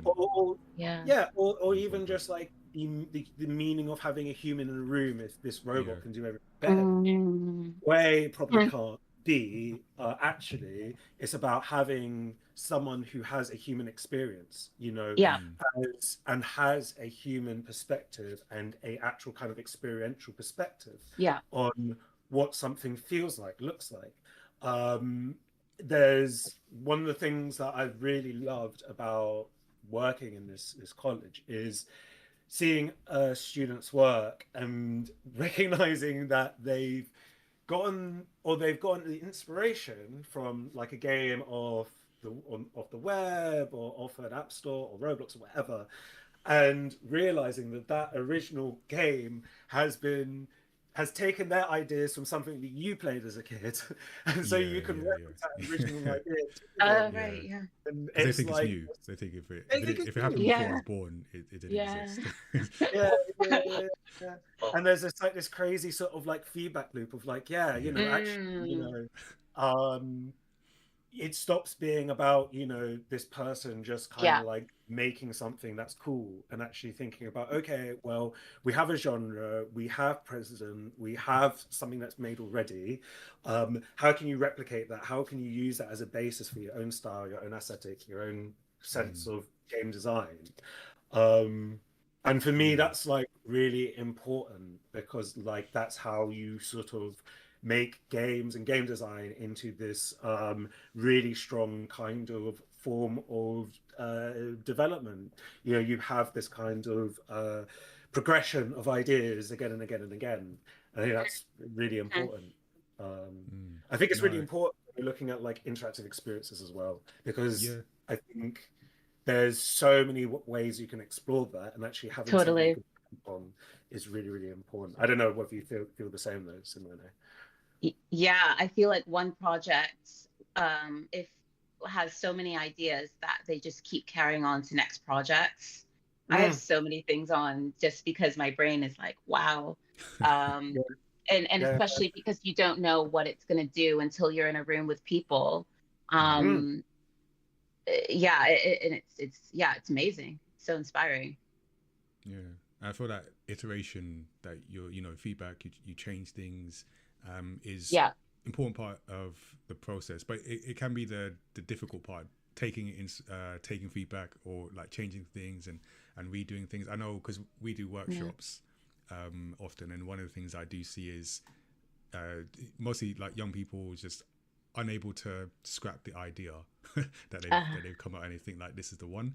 And over the years of doing this campaign and getting different thoughts, and we've had other educators in. So there's a good quote from Daniel Morrison last year. Actually, he was in the campaign last year, and he mentioned the first draft is always perfect because its only job is to exist. I feel that's an important. I might steal that and use that in future workshops. And I need to put that on my wall. Yeah. I need to go back through these quotes and take some for my own purpose. But I feel that's really important, is that first draft. Just get it out. And so often, I wouldn't say like for students, because I've seen it, but I've also done it. and I feel like even for yourselves and Simone, in your work, is you've done it where it's like, how do I get started? How do I get it? And then you have something, you want to hold on to it, and it's that ability to just go, it's just here to exist. Is it good? Okay, we can keep it, develop it. Is it not? Like scrap it. I feel that's such an important part to game design. In performance, we call that kill your darlings. Yeah. So, but I put my darlings that I've killed on a wall. And I'm like, I'll come back to you for another project, trophies. Something else. The trophy wall, got it. Yeah, no, it's definitely important. And what would you say for either of you? What's an important like principle or mindset that you would love more people to take on as creators, but maybe even as players as well? When if we want games to be more inclusive and forward facing. I've got an answer. I can start. Go ahead. To answer your question, I just valuing people who have different kinds of intelligences and think in different ways. Most specifically, I'd say a lot of the artists and collaborators I work with are very intuitive. And for example, with a big project I had last year that was merging game development and dancers and stage, that all started with me in my head, like just feeling intuitively that these art forms and these themes and the story felt like they could exist together. But it was very much like mere hunch of like, I'm just curious to see what it would do. Obviously through that process there was iterating, but I think just trusting your style of thinking. I say that I'm quite intuitive, but people think and have their different kinds of intelligences. And there's so many different kinds of intelligences I feel like don't get valued enough and considered, especially in certain types of education, at least what I grew up with. It took me quite a while to kind of navigate the kind of mind that I had. But yeah, and I think as well, if there's ways to integrate playfulness in the making, I know it's hard sometimes with deadlines and those kinds of stresses, but at least in the beginning, tapping into that childlike self that, you know, for me at least, like I grew up with video games.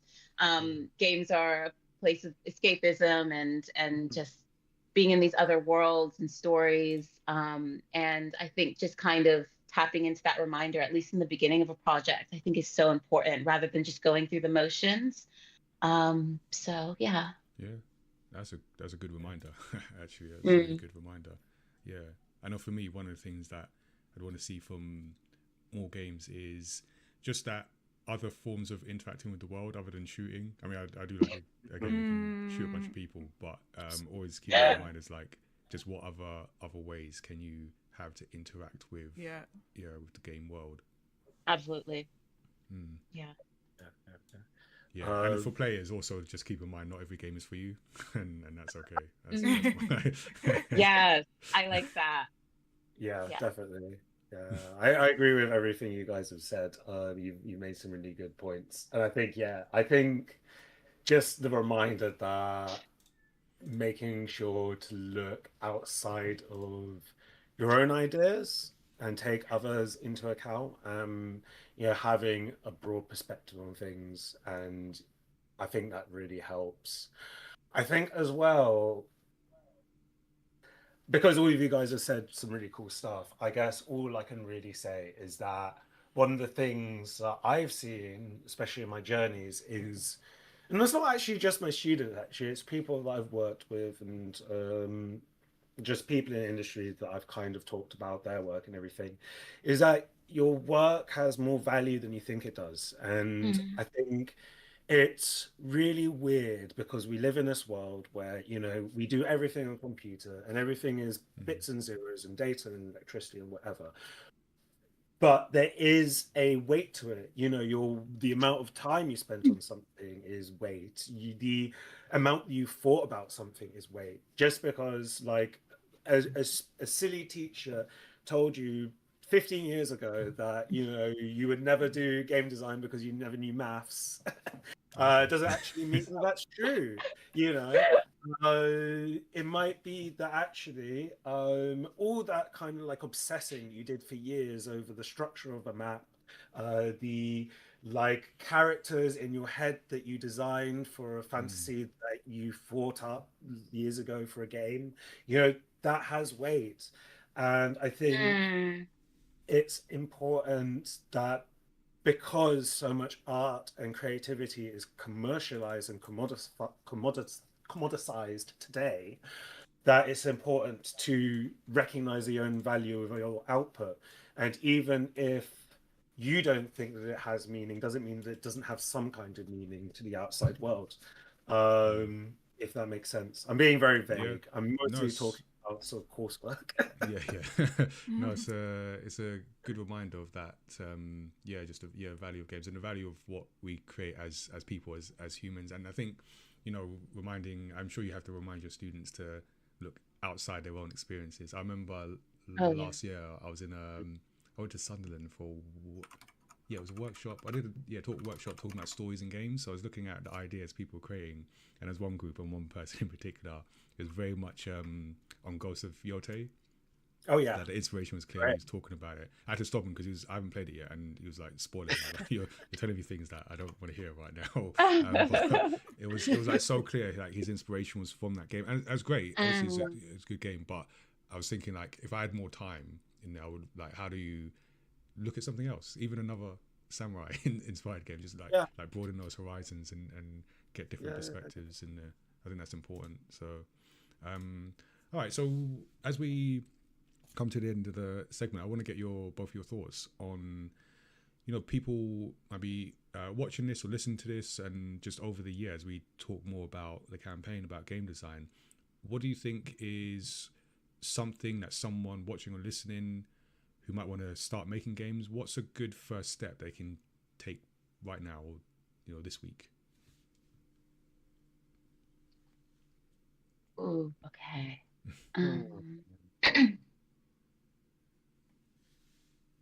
I mean, I can go first, I guess. Yeah. I would say just play with a tool. You know, find something out there which is simple. So, Twine, if you're really into writing. If you're into pixel art, there's Bitsy or Flick Game. If you want to like challenge yourself and you have a background in kind of any kind of software, you might want to pick up something more complicated like Unity or Godot. Anything that's free, you know, don't spend your money. You know, actually just try and make something. That is. Yeah, actually don't spend your money. Anyway. Try and do something for free, which you're not doing it for any kind of outward kind of reason. Just do it. Do something that is close to you. Show it to your best friend or show it to no one. Make it in 2 hours and delete it. You know, spend a weekend making it and put it onto itch.io. Just make something really, really simple and something that you think actually this is. If you think actually this is way too simple, I can definitely kind of push myself further. That's, you know, just make the simple thing, and then the next thing you make will be much easier. If that makes sense. Yeah, no, that works. Simone, how about yourself? Yeah, I mean, I can't help but echo that because there's some really great indie tools out there. So as you said, Bitsy and Twine are great, and there's also p5.js. So, you know, having a look at what indie tools are out there. And just playing around, being not giving too much pressure to a project or to an idea, because it's getting used to the interface. You know, it's one thing using a tool, and then another thing actually knowing what you're going to do with it and design and the project in itself. I guess it's interesting because when I was going to answer, I was going to say, it would potentially be quite useful to watch, say, other game developers and their journeys. There are a lot of people who are doing that, and that could be useful for some in terms of seeing someone's process. either YouTube or TikTok or Instagram. There's many developers doing that. I guess I want to say that obviously sometimes people curate their channels to look and perceive a certain way in terms of process. So I guess yeah, I it might be useful, but also I feel like those can be taken a little bit with a grain of salt, especially when you're first getting into it. I also I love to read, and if someone also loves to as well, I would suggest these books. So there's a great book called The Queer Games Avant-Garde, which are by essentially a collection of interviews by people across the globe who are making experimental, indie, or queer themed games. Very interesting because they are talking about the process, but it feels it's quite a grounded. The writing is quite grounded, and it talks a lot about process and where ideas come from, and just all the unique ways that you can, all the unique tools that you can use to make a game, which I think can be quite expansive. And also, there's a great book called How Games Move Us, which is around emotional design, which I believe is by Catherine Epstein. But if you have a look, both of those books are great in terms of game design and just getting a feel of what people think when they make games, how to think like a designer. Yeah, I'd probably say that. Yeah, no, it's good. I mean, yeah, well, some tips there for people to look into. Thank you both very much. And just to add on to that, in terms of like what we're doing for the campaign, I mean, it's one of the things you could do is come to our family game design jam event that we do as part of the Do I Look Like a Gamer campaign. So this is our low-tech game design for young aspiring creators and families to come together and dig deep into game design principles. So we spend a day at a location. Last year we were actually at Square Enix, which is a really fun day out. Got to I think Tazzy held some swords, a lot of sword play. Oh yeah, held some big swords. But yeah, we did also design some games as well. So that will be taking part in the second half of the year. So in autumn we'll be on that. So stay tuned for details on that. And yeah, just come together, make some tabletop games and learn a bit more about game design. But that's it for this second segment. Stick around because we have our third guest segment coming up. Also, Tazzy and I will be recapping some of what we've done so far for the year. Basically, we're going to be talking about our Barcelona trip and showing some stuff there. So stick around for that and other things that we'll be doing as part of the campaign. But we're going to share, speaking of our Barcelona trip, some of the conversations that we had with students, with games professionals over there. And then we'll be back on the other side. So thank you both for joining us. And listeners, going into podcast mode, listeners, watchers, check out this next video. So give me another clap. Okay, perfect. So my name is Agneta. I'm 19 years old, on my way to being 20 years old. I'm studying game design at university, and that same university is what recommended us the videos and the photo shoot. So I was really excited, like, since I'm starting to like slowly get more into the industry. It was like, I want to like go there, meet people, do all the kind of like fun activities, and like, yeah, get to know people that enjoy games overall. Shall I start? So my name is Sara. I've been at King for a little over 4 years now, and I'm a senior QA specialist. I started as a junior and went all the way up to senior now. I work in the Candy Crush Soda project, and what brought me here was learning about what students want to learn from people working in my company. What do they want to know? What do they want to learn? What are their worries or their doubts? And perhaps there could be a way in which I could help them, or at least assist them, redirect them. Because when I was in their place, I really wanted to know what it was like to work in a company, especially a big company, because it seems very daunting. If you've never been there before, it can look quite scary to work in a big team, international one, in such a big project, for example, such as Candy Crush Soda. So yeah, that's what I wanted to be here.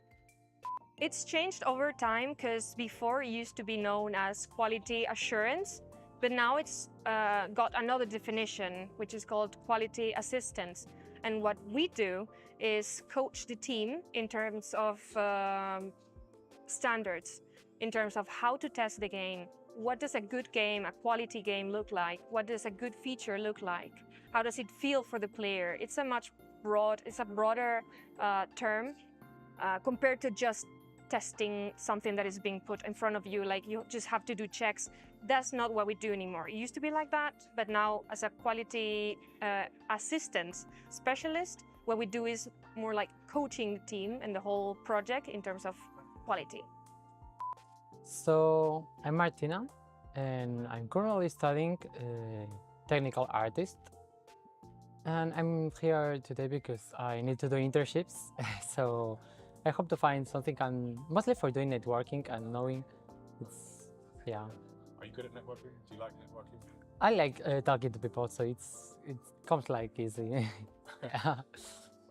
My favorite thing, I guess it's the fact that there's a lot of different profiles of people that come from, that are not even from here, that come like, that have traveled to come here, different ages, different educations, people that are working or that have worked, and just to know like their history, their experience, what stuff that they can like advise you to do, like any mistakes that they have done that like can help you, at least if you make them not be as hard as a hit, or like face planting on the ground. It's kind of like really nice to know, yeah, all these different profiles, all these different stories of people that I now have this one thing in common, that's games. My mom never stopped me from exploring my interests, and I really liked dinosaurs as a kid. So she found that video games, she was never, against video games. There's some stigma, especially from people, from older people, boomers, they call them. They're like, oh no, video games are really, they're bad for you. They keep you away from the things that you're supposed to be doing, which is studying. But it's actually, exploring your own interests. So for me, it was a dinosaur game where you have to explore a museum and gather dinosaur parts to complete the whole skeleton of a dino. And if we're talking console, it would be Pokemon Blue. That was my first video game ever. A pleasure. I'm Marcos. I have been at King for like 7 years almost, working all the time as a QA, starting as a junior back in the Extinct team, and now up to the senior position where I am now, working with a division that handles a big subset of King's games called Catalog Games. A beautiful team, we do a lot of great work, but I also did not start in QA specifically. I started back in 2014, I believe, working as a localization QA, so we worked more with languages than with product themselves, working on the first ever version of FIFA for mobile platforms back in the heydays of FIFA. So I worked in Electronic Arts for quite a while there, even though my background has nothing to do with gaming, which is a good thing to follow up on this. I started working there. I worked there for 2 years in Electronic Arts, and then after my contract there expired, I was hired by King, and I've been here ever since, working as a QA, first in a team called QRT that did what basically all people think of QA work, which is receiving a menu of tasks and completing those tasks and being done with it. Nowadays, King is shifting away from that perspective into having us more as a QA involved in all the feature development process from beginning to end. So we have a say on every step of the process. Makes us more involved, makes the end product better because we can give our opinions on our expert fields throughout all the development. And in the end, it just leads to a more developed product and a better product for everyone, for all our gamer clients out there. So yeah, that's me. I'm really glad that in Barcelona, the gaming industry in general is like really wide. It's really something like not as niche. It's like a lot of people play games here, and a lot of people play a lot of kinds of different games. So there's a lot of diversity in Barcelona. If I had to like say and like give it a name or like put an example, honestly, it's hard because the word diversity is like a really wide concept. But I guess you can kind of separate games in like AAA games and like more indie games. So I guess, but the diversity would be like, I guess, more of the final product, like what kind of like new stuff it like create, like maybe a game like tries to innovate in mechanics. I guess diversity comes from like experimenting and like what new stuff can a game bring to the industry. Well, it's very curious because the players would always be marked as freaks and more apart from the world, but I think it's also the good part that the people it's be more apart and we feel more like a community. So don't judge them that much because it will be always the stereotype of the freak and that, and I don't think why, because I love being a freak and I think that's beautiful also. But yeah, just knowing that it's not that strange of different of a company. And for example, if you say that you work in a high-tech company, it's more well seen that you say in a video game company when it's technically the same. The technologies are the same and it's basically so. So that it's not knowing the stereotypes of like the freak and that take over your meaning of what a person is or stuff like that. I just enjoy teaching. I was a teacher back before I joined the gaming industry. So every opportunity I have to mingle with people that are coming out of colleges in this case, or even earlier in their careers and knowledge development, I'm all up for it. I've been part here at King also of the early careers program. Actually, some of the people that are here today, I've already met them before in the early careers program and all the other talks that we are invited to. And every time there is an opportunity to mingle and maybe have an opportunity to teach and open career paths to some of the people that are just starting in the gaming industry or trying to get in, I'm all up for it because it's hard to get in, as we all know. I think that here in Barcelona we are all lucky because it's actually a quite of central, like there is a lot of video games companies in Barcelona and stuff like that, but I know there is a lot of people that are fighting so hard to have like recognition in other countries, and that will be amazing to see that people, because we are lucky. We just like, I live 1-2 hours away from Barcelona. I only take the train 2 hours a day. That's it. There is people that are making coming out of their countries just to come to Spain or to others just to work because they can't in their countries. So that's amazing for me, for a person that do all this work because they really believe in working in games and they really want to work in games. Here in King, I think we have an excellent example of diversity and inclusion of everyone.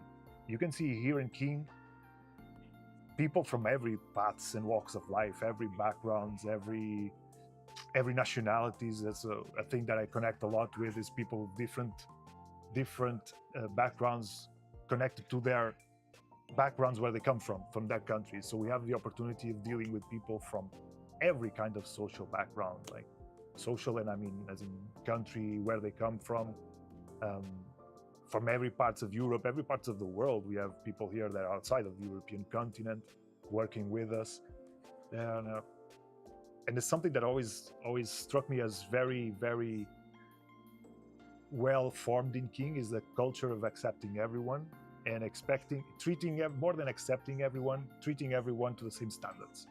So when you start working with us, you can expect that you are going to be treated the same way wherever you come from, wherever gender you might be, wherever social background. There's no benefits to being a certain group, but there's no disadvantages. So you get treated as anyone else. And I think that's the most we can ask for in terms of this. Well, two things. First one, I never been to such an office and stuff like that. So incredible experience. And second one, being able to talk to people that work in the industry, not I always seen, the typical videos, the commentaries, the people working in tech companies and stuff like that, video games companies, but never speak to people. Yes, it's always been a more indies type focus, but never actually people that work here. It just was so grateful, hearing how they work, how they manage, how they see things. Yeah, those valuable values. Yeah. Honestly, I think that like this concept already, like this type of meetings and like where like gatherings where people like have this one thing in common, being like games, also manga, comics. I think there's different events here in Barcelona, like there's Salón del Manga, there's also Girocomic in Girona, where this is kind of like those more events for people that like all this kind of stuff. And honestly, like it's always really nice when new events or new gatherings come around, because it's like an opportunity to meet new people and just be yourself in a way, because maybe some people cannot like express themselves as freely as they would like, but with this kind of events, you kind of you get a chance to like, talk about what you like and share the stuff you enjoy, and people agree. People are like, oh, this is nice too, and you feel seen. So honestly, if you guys would like do more events in Barcelona and like maybe more like that would get more people involved, like or like on a setting of people, I think it would be really, really cool.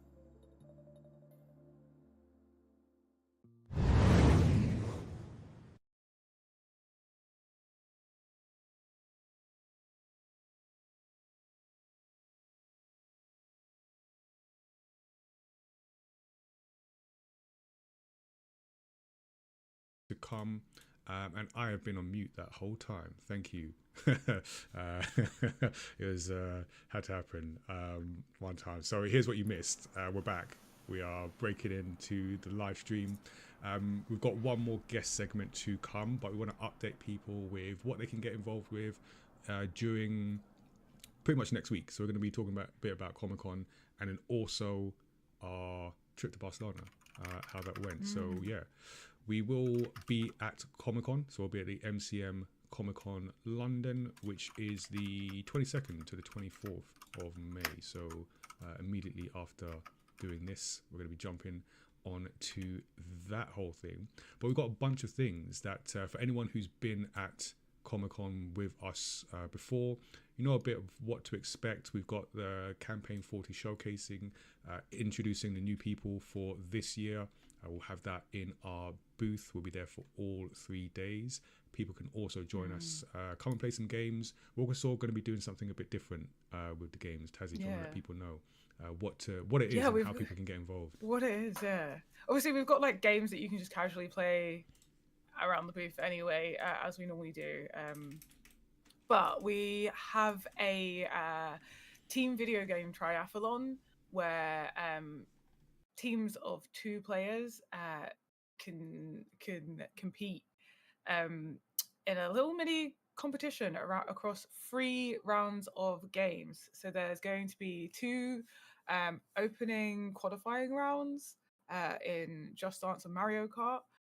The great thing about that is you can it's about getting a high score or fastest time.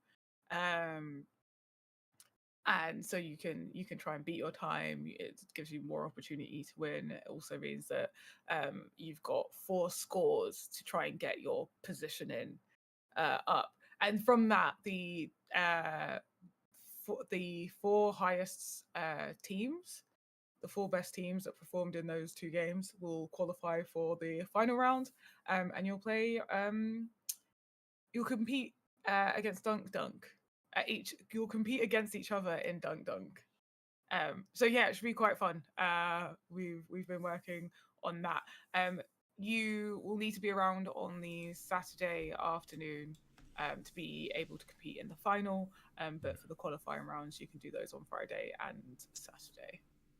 Yeah, so we've got a couple opportunities there, and for Neo Sprites, we will be there on Saturday. We will be there from setup to breakdown. So yeah, don't worry about that. So yeah, we've got a new game competition that we're introducing to Comic-Con. We've got video games as mentioned, tabletop games, and we're also going to be on stage for each of the days. So on the Friday, we're going to be talking anime. So I'll be moderating a chat with a panel talking about anime in the mainstream, if that's a good or bad thing. We also have an upcoming podcast episode talking about the same thing. So Comic-Con will be like the fan discussion, and then our podcast episode will be the industry discussion, because we have someone who's an encyclopedia of literal walking encyclopedia of anime knowledge, who's given us that perspective. And I've also seen we've got a bit of a anime run on the podcast coming up. We're talking a lot of anime. Yeah, we're talking a lot about anime. So join us for that. On Saturday, early on Saturday, we'll be talking about the Do I Look Like a Gamer campaign. So 5 years of a campaign. We'll be joined by representatives from the National Video Games Museum, Yuki and BAFTA as well, to talk about what we've been doing, what we've learned in the 5 years of doing this campaign, what other people have learned and are doing, and how we can potentially work together. We're basically just going to do I don't know, what could have been a Zoom call, but we're going to do it on stage with everyone as well. And then on Sunday, we've got a workshop. We're going to be doing a comic workshop, and then also we'll be back on stage to end the day with our Comics versus Games stage show hosted by Tazzy. So 2 teams of 2 taking part, seeing who knows best in franchises that cross over comics or books, as well as in their loose definition graphic novels, manga, and video games. So Print we are media. Yep, there we go. So we are looking for teams for that. We're going to be putting a call out over the week, but I guess for that, and then also for our triathlon, people can jump in the Discord and let their presence and interest be known. Yes. If you do want to sign up for the triathlon, you can sign up in our Discord from now. You can sign up on the day, but it will be a lot quicker and a lot easier and a lot more guaranteed if you sign up in the Discord ahead of time, because we can get you put into our system ahead of time, so you can just come in and get your scores done. Yeah. Nice. Did we actually put And, the Discord thing in the Discord command in for Twitch? Did that work? Apparently so, because Okay. the I don't think Sprites just used just it. did that. Did I do that? I don't think I did that. Anyway, let's just accept that. Who else? Who else would have done it? I don't remember doing that, but it's there. Thank you. It's cool. there. It works. So that's Comic-Con, and we've got more event news to come as we confirm dates, locations, and everything. We also want to, before we get to our final segment, talk about our recent trip to Barcelona. So thanks to King, we were able to visit the King Barcelona offices, which meant a 3-day, well, effectively 1 day of doing stuff, but we're there for over 3 days, talking to people in the Barcelona area, and we're gonna show a video vlog from that trip. But yeah, just want to mention it, and like, Tazzy, what did you think about that trip? Like, what did you take away from it? Oh, it was so good. Like, it's so exciting that we got to go to Barcelona with the campaign. That was my first time in Barcelona as well. So really yeah, nice. of Had a really nice walk along the beach, along the coastline. I think I gained a lot from that. Like, it was really exciting to sort of like be doing the campaign in a different country. I really feel like it was like an evolutionary point for the campaign for me. Like, we've been like building the XP across across the last 4 years, and then this is like the evolutionary point of like, I really see like where the campaign like needs to kind of like is needed, and it's really interesting like seeing that in a different country. But also I got to see sunshine, so there's a lot of unbroken sunshine that wasn't balanced out with rain, so that was great. But I think and hail, and in the space of half an hour. So yeah, I think that seeing a same like challenges and thoughts from people in a different country, and I think we were able to like visit, but then also chat to, like, there were lots of students there as well, and some King staff and some others as well, and it was just nice to see. Yeah, this it was nice, but also, as we're going to explain in the video, kind of a bit sad to see the same challenges just so like widespread. So I think that was great, and food we did get food. That was good. That was great. Also, it was nice to be like, we've been to like King in London, so it was nice to also like visit their studio in Barcelona. Like, it's cool to get to have been to both. Like, how cool is that? It's cool. And I think what isn't in the video, which is like a funny thing that happened. Not funny, actually. Not funny. It's funny now we're looking back on it. It was very, very unfunny in the moment. Is Nigel's suitcase actually got lost, which is not in the vlog. That bit was not covered because all my stuff was in the suitcase that didn't make it with our plane. So it's one of those definitely not funny in the moment, but I think like looking back, that you just do things and there are problems that come up. So definitely a challenge, but it was very much a learning experience in handling unexpected situations and having to adjust. And also I got very familiar with the route back and forth to the airport. And like, I think it was good because it just like, if we didn't know before how good at just like adapting we are, I think that was a test. That was a test, and we rose to it. Like, we rose to the occasion. So it was definitely a test. No one would have known.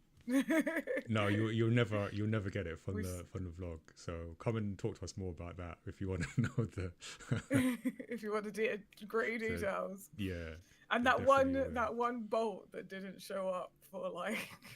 Yeah, we had I just circled on the app. It circled round and round as we're at the airport. I just didn't show up. That was, but then after also say the one bolt that did come, and then I met the same driver the next day to get back to the airport. So I forgot his name. He's in the app. I'm gonna have to go into the app and print out his profile photo and put it on our page, like the savior. It got me back to the airport when I needed to go. I got in the car and it's like, oh, you from yesterday? I'm like, yeah, you from yesterday? Okay, I remember you. I need to go back to the airport. So that was fun times. So so we do have one more guest segment coming up, but we've been talking about it. Let's share with you some of our time, our thoughts, and some of the conversations that we had at the King Barcelona offices.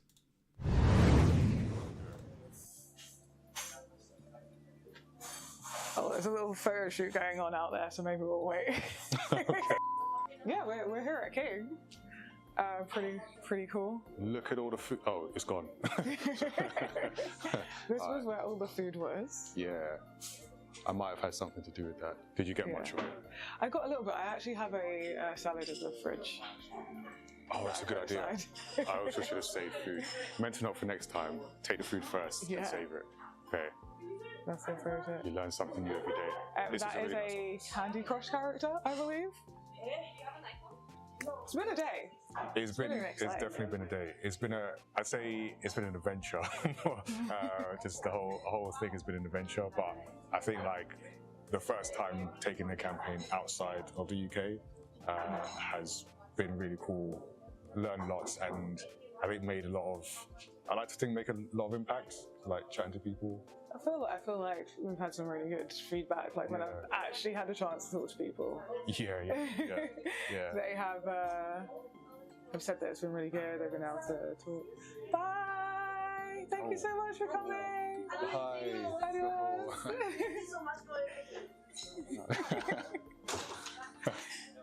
Some of the attendees. Keep that in the edit. The thing is, like, the first time you don't know who's going to come. Yeah. Or you don't know if anyone's going to come. Yeah. First of all, and you don't know who's going to come. Yeah. And then I know we had a lot of students, but even like the King employees getting involved in it and them getting value in it as well. And we had some people from either like independent studios or other King or other Activision Blizzard, King offices. So dropping in. We had shout out to David, who's going to take us to Colombia. Yeah, holding you to that. Just putting that out there as well. So in the next couple of years, I better be in the South Americas doing Colombian stuff. So yeah, so I think that's been really cool that people have shown up and been very keen to like get involved. Yeah.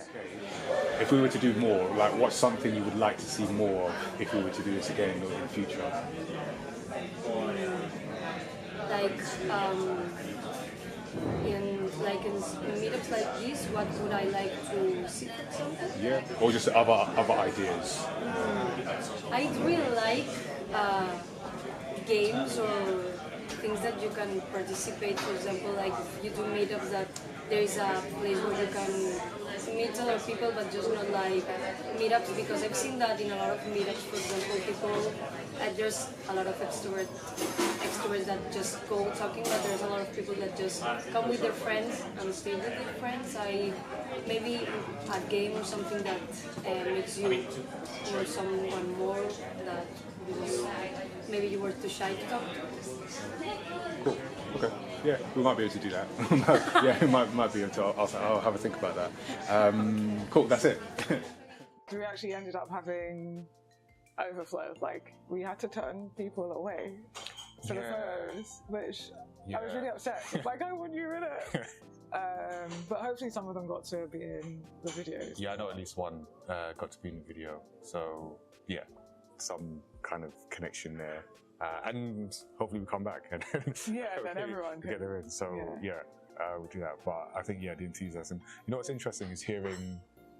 It's going to sound weird, like hearing the same issues in a different language or a different accent. It does make you realise.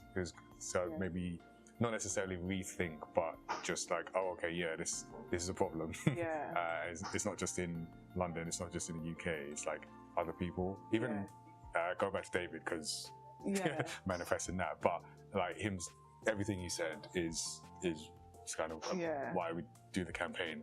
And he's in Colombia, so the same thing there. Yeah, for sure. Like there was a couple of conversations that I had, and I was like, yeah, maybe I can like, not me personally experiencing it, but definitely like a lot of friends and connections experiencing that kind of thing within the games industry. And it's like I'm hearing this while the sun is like it's just gorgeous out there. And that for me is where it hits different. It's like hearing it in the UK where the weather's miserable like most of the time, so the backdrop reflects the reality. It's like, oh, the backdrop does not reflect the reality. Does this give you more optimism that we can find a solution? Because it is a problem, but also the sun's shining. The sun's shining. Maybe we can fix it. I feel like maybe without the sun shining, it makes me want to fix it more because I'm like, we need this to work. Whereas here, I'd just be a bit like, it'll be okay. Because maybe I feel like different if I was here all the time. Experiencing that sun all the time, but at least visiting and like. Yeah. You'd have a puffer jacket on. I don't know how people live in with puffer jackets on. We saw a lot of people with puffer jackets. Should we go out into the sunshine? Yeah, let's do it.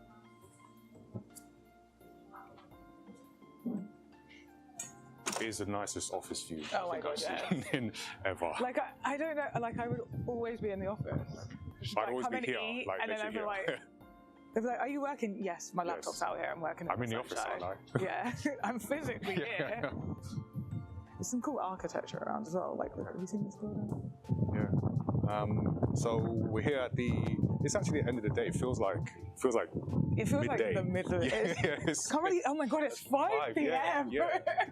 That's I don't know why. How is it 5 p.m? We're basically at the end of. It's the end of the day. It's the end of the day, even though it feels like midday. Which is throwing me off in a positive way. It's still like you've got the rest of the day. Yeah, why does it not feel like that in the UK? Because it's already dark by now, and even if the sun hasn't set, it's still just dark. Like, oh, okay, it's over.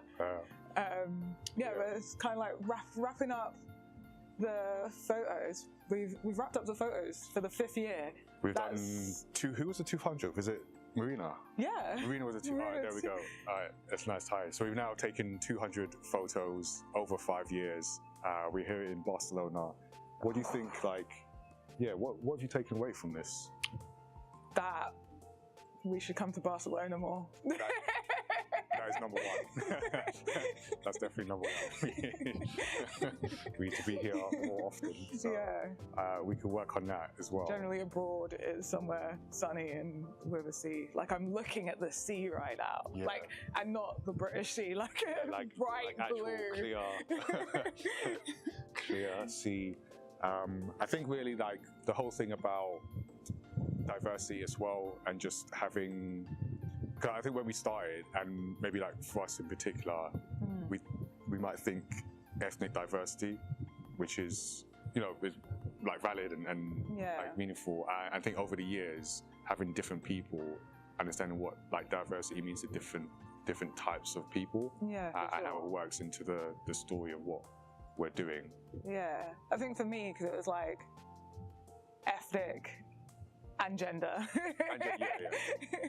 And it's funny because on this journey, I've also been on my journey of discovering other reasons why I might be in a different category with like an ADHD diagnosis, and which was already like a maybe thing, and then realizing how so many others have felt othered by that, right?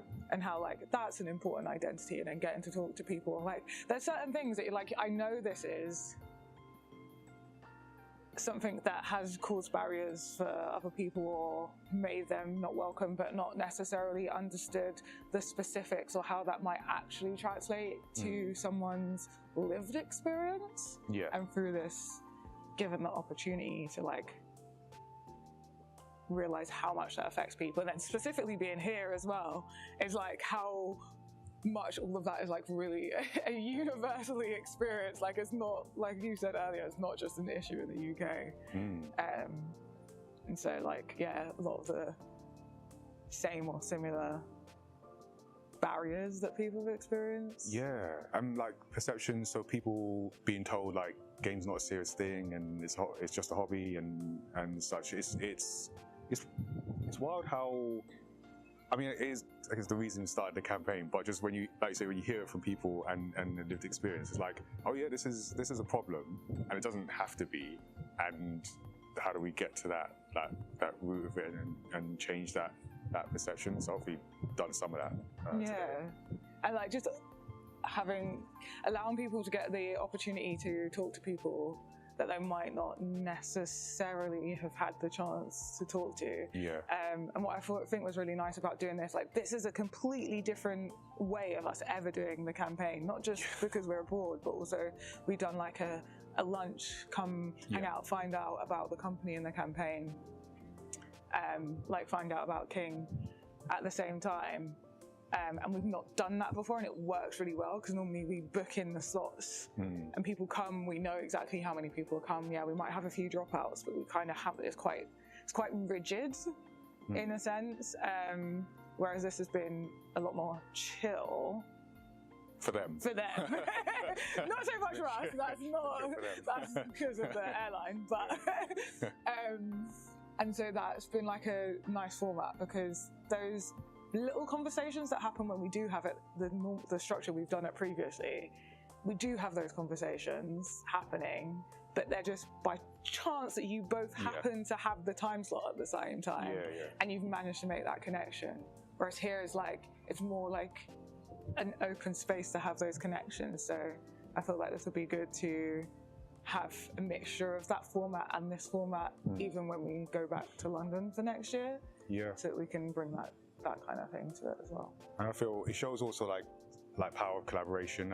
One of the things that I've said, and I've been in rooms, sort of in-person, virtual, where people from companies of different sizes have I like to think understood that no one person can do everything.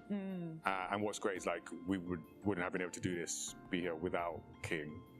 And they've got like space, like the food, and then the outreach to Barcelona, like locals, so then we can do the thing that we can do, and then like bring that together.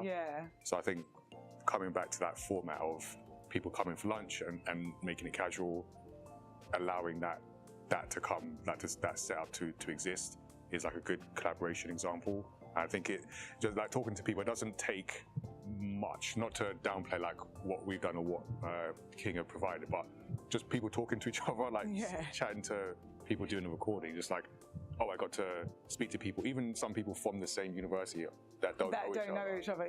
And then even the people who work at King, who I think one person used to be a teacher, so it's like, oh, I love chatting to students and do that.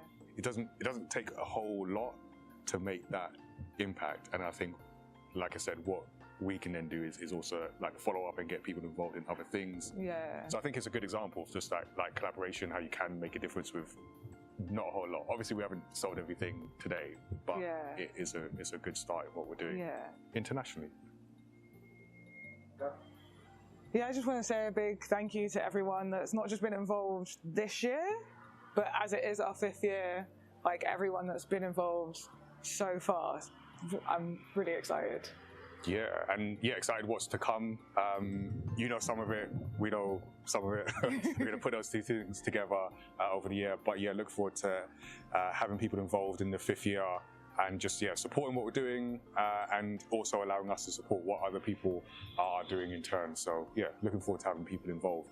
Can't wait for the rest of this year's events and what else is to come of the Do I Look Like a Gamer campaign for the rest of the years to come. Also can't wait to get some of that food, so let's go and finish that up.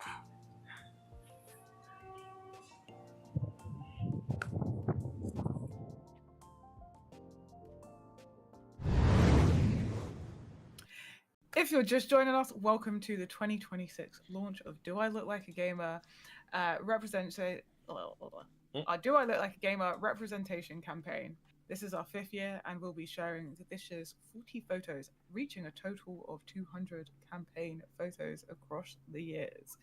We're continuing the push for diversity and inclusion in the video games industry and wider culture in what is now a yearly initiative, building on the work we've done each year and making an impact on future generations of diverse talent.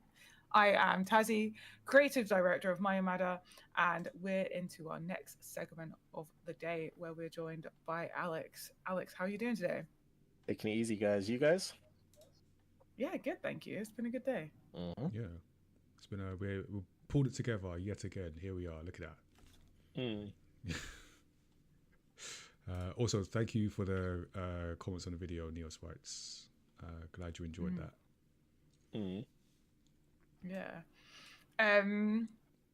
So let's get into it. So we're talking networking in this segment. So how did you first start networking in the games industry, and what platforms or events have you found most valuable for making connections? I mean, when did I start networking? I think I'd say really within the last 3 years or so, when I started to push myself as a professional illustrator, trying to make connections and such, trying to find work for myself in general. And I've met a lot of great people, a lot of different people who work not just within the gaming industry, but different artists, different creatives, people who work in executive positions and such. There's just, I think as well as an artist, it's a great opportunity to network with others because people appreciate the work that you do, and it's work that they can see as well. They're like, oh, this is work that you do. I mean, even right now I'm wearing just a little plug, one of my little Sonic designs there. So it's like, just stuff like that. I think it's a bit easier for me to network with people because it's like people immediately have that interest of, oh, this is what you do, and they really like it. But that's I'd say I've been doing it for the past 3 years now, and I think for me, I have a heavy focus on Instagram, so social media. I have my Instagram page, which is where I post most of my artwork, where I post just even things that I find interesting, video game related such stuff, anime related stuff. And since I've built a following through there, I can just easily reach out to people through there, or also people, especially lately as well as I've grown in my following, people have started coming to me, which that feels amazing as well. Just having people just even just say like, oh, I really like the work that you do, or even some people like saying like, oh, we see that the work that you do is aligned with a project that we have coming up. Would you like to be working alongside us? And I'm like, sure. So yeah, I mostly use Instagram, but going around as well, like going to social events and such. I've done a couple this year. There was one. I think it was called the Stealth Gaming Showcase, which is quite nice, where they were showcasing their controllers and their new apparel, and just meeting the team there, meeting other creators as well. But yeah, there's a lot of different opportunities to network with people. So I think those are my two main methods of networking. But there's loads of different ways of approaching it.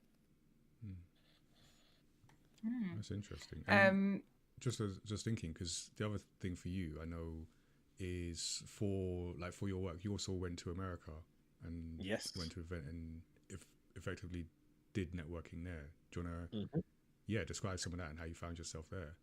Yeah, well, how I found myself there was literally just on a whim. So I know you guys have heard of it, but there's a massive fighting game tournament called Evolution Fighting Tournament, or EVO for short. It's been going on for, I want to say, at least 20 years, probably longer than that now.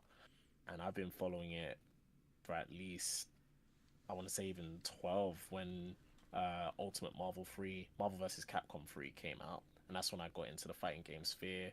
Started watching a YouTuber called Maximilian, and he started talking about EVO. And I think I just saw that they had an artist alley, and I was like, oh, you know what? Like, let me at least put my name in it, Not that I'm expecting to actually succeed with an application, but just so that my name is in the bucket. And then, maybe in the future when I've built more of a following and, connect with more people, then I'll be in a better place to do it. But they had other plans, and they were like, yeah, they thought it was a match. And I was like, oh, I remember the day that I got it, because I was just expecting to get like another, just a rejection, like like a typical job style rejection email, and then for it to say, oh, you've been accepted. I'm sorry, what? I was freaking out. I was like, is this real? I literally even reached out to another artist from the States. His name is 5 Star Gold. I reached out to him and I was like, is this real? This isn't like a fake email account, is it? And he was like, no, it's real. And what I think is great about EVO, so there's a gentleman that runs it, Nathan. He's a lovely guy. A lot of conventions, they typically either operate their artist alleys either on a first come first serve business, but that usually sells out quick because you have to be there on the day and dot, and sometimes they just shadow drop it, which is never good. Or from what I understand, it can just come down to a random lottery almost for certain other events. What was great about EVO, and this was specifically highlighted, was that if you were chosen to take part, Nathan, he very specifically creates his artist alley. So if you were chosen, it's because he sees that there's a spot for you in that artist alley, and he's placed you in a space where he thinks you'll be able to you'll be doing well. You'll be able to get the most customer, most attraction. And yeah, the experience was honestly the experience of a lifetime. Meeting so many fellow creators. Everybody out there was so welcoming. Like from the fellow creatives to also the audience as well. Just you know, especially as soon as I started talking, they're like, "Oh, where are you from?" I'm like, "Oh, I'm from England," and they're like, "Oh, yeah, like you came all the way out here," and they all showed support. So yeah, and of course that helps me to expand my network further.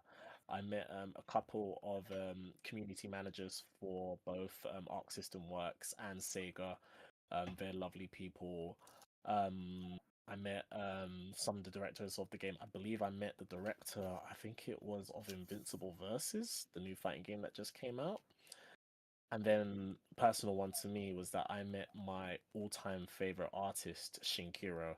He has done a lot of work for SNK and the Fatal Fury series, as well as Capcom and the Street Fighter series. He is the man who directly inspired me to go into art, to pursue my art career. And I only found out he was going to be there after I accepted to go. I was very much on the fence of going because I was like, this is such a big commitment, especially financially.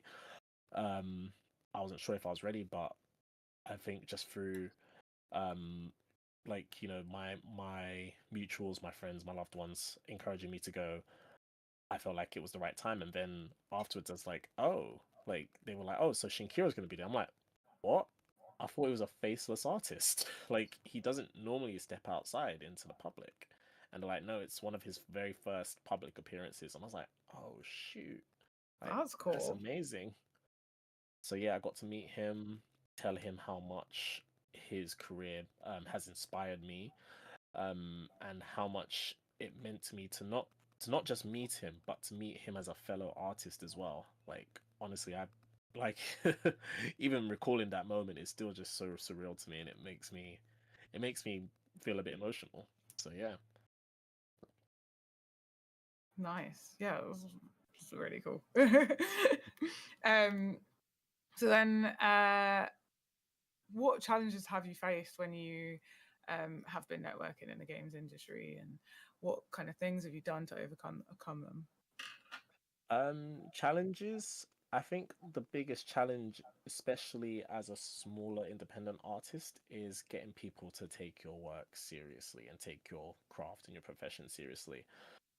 A lot of people assume that I do this more for fun and it's just more of a vibe rather it being like this is something I actively want to pursue.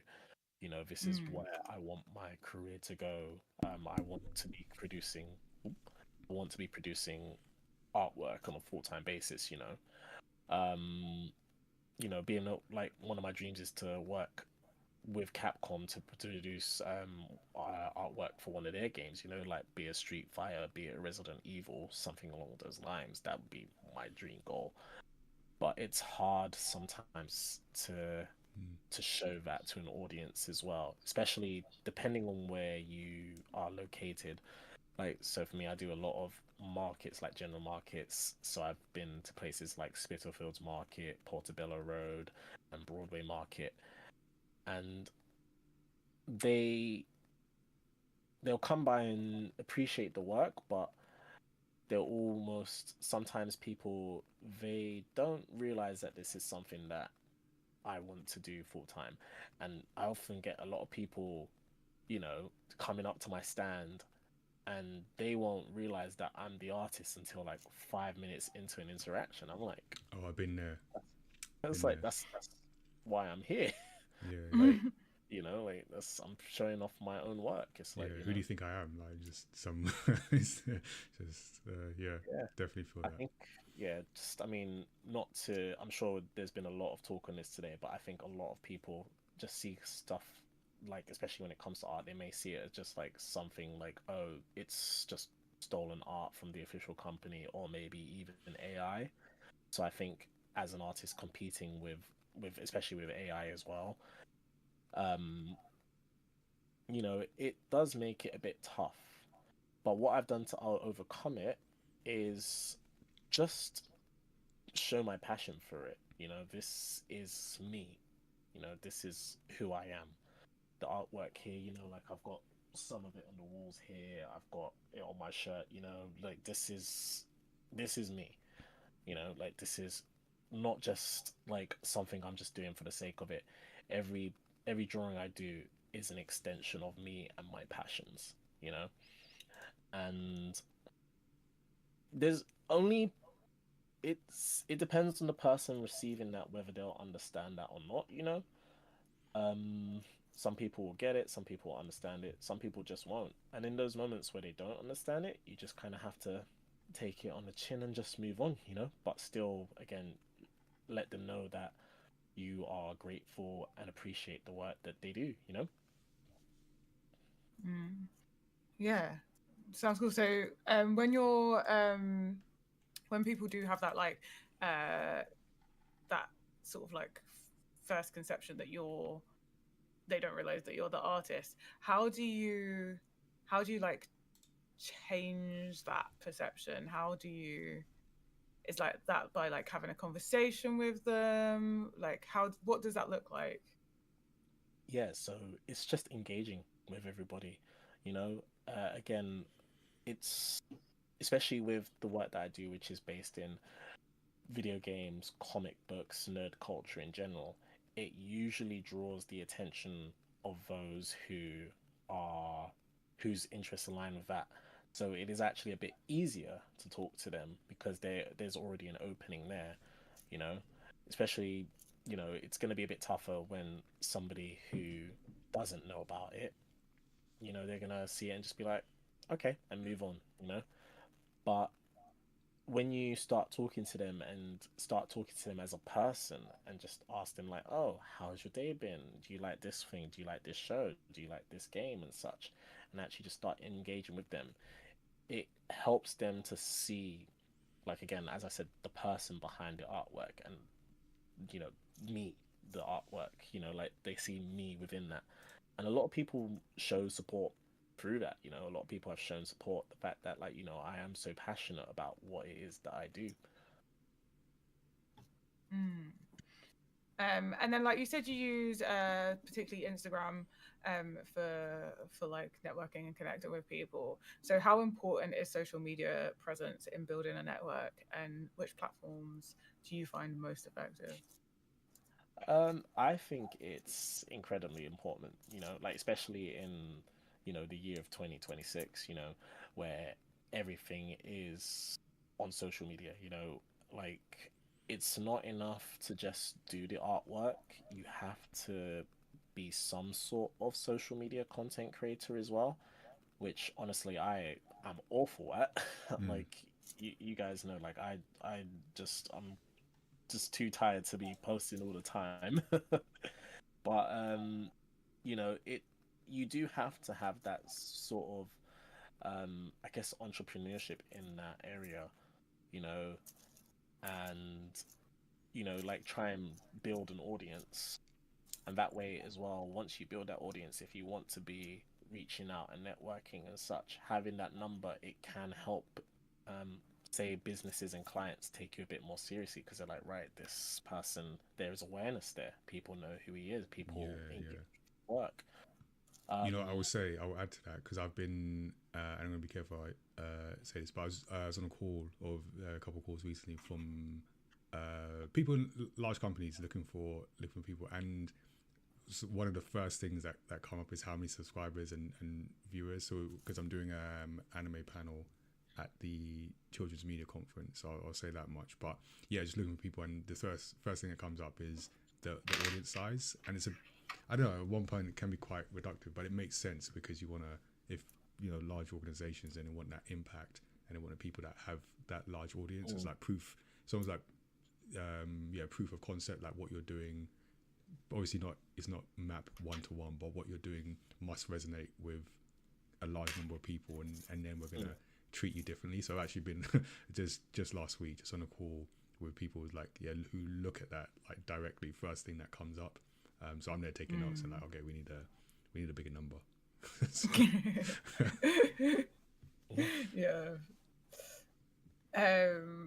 Yeah, for sure. I think maybe too much. Sometimes the numbers are taken too much into account. I'd agree. But it was just interesting being on that call. That first thing they go to is like, oh, they've got that many followers with that audience size.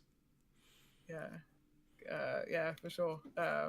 also just making me think about like how much I do, and I'm not very good at social media for someone that spends a lot of time on social media. Like No, I'm you not very post good all at the time. You put in the grind. It's like, yeah, but I'm not very good at showcasing like here's what I do. Like those two things are different things to me. Like I'm good at creatively outletting on social media, but I'm not good at showing like I would say I have a much bigger in-person impact than I do a social media presence. And so it's like, but in-person impact is one of those things that's hard to measure. So you need to like showcase you doing the thing. And I just don't do that. No one knows what I do. People know I exist and no one knows what I do. Like I'm very good at being present, but the what do you do bit, that's the gap, and it's important to have both. Like you said, Alex, with your medium, it's visual. You can show it. It's there. You see it. So yeah, we need to like combine forces and listen, Tazzy, you know I'm happy to do some artwork for you if you ever need me to. You know, like so I'm down whenever. Cool.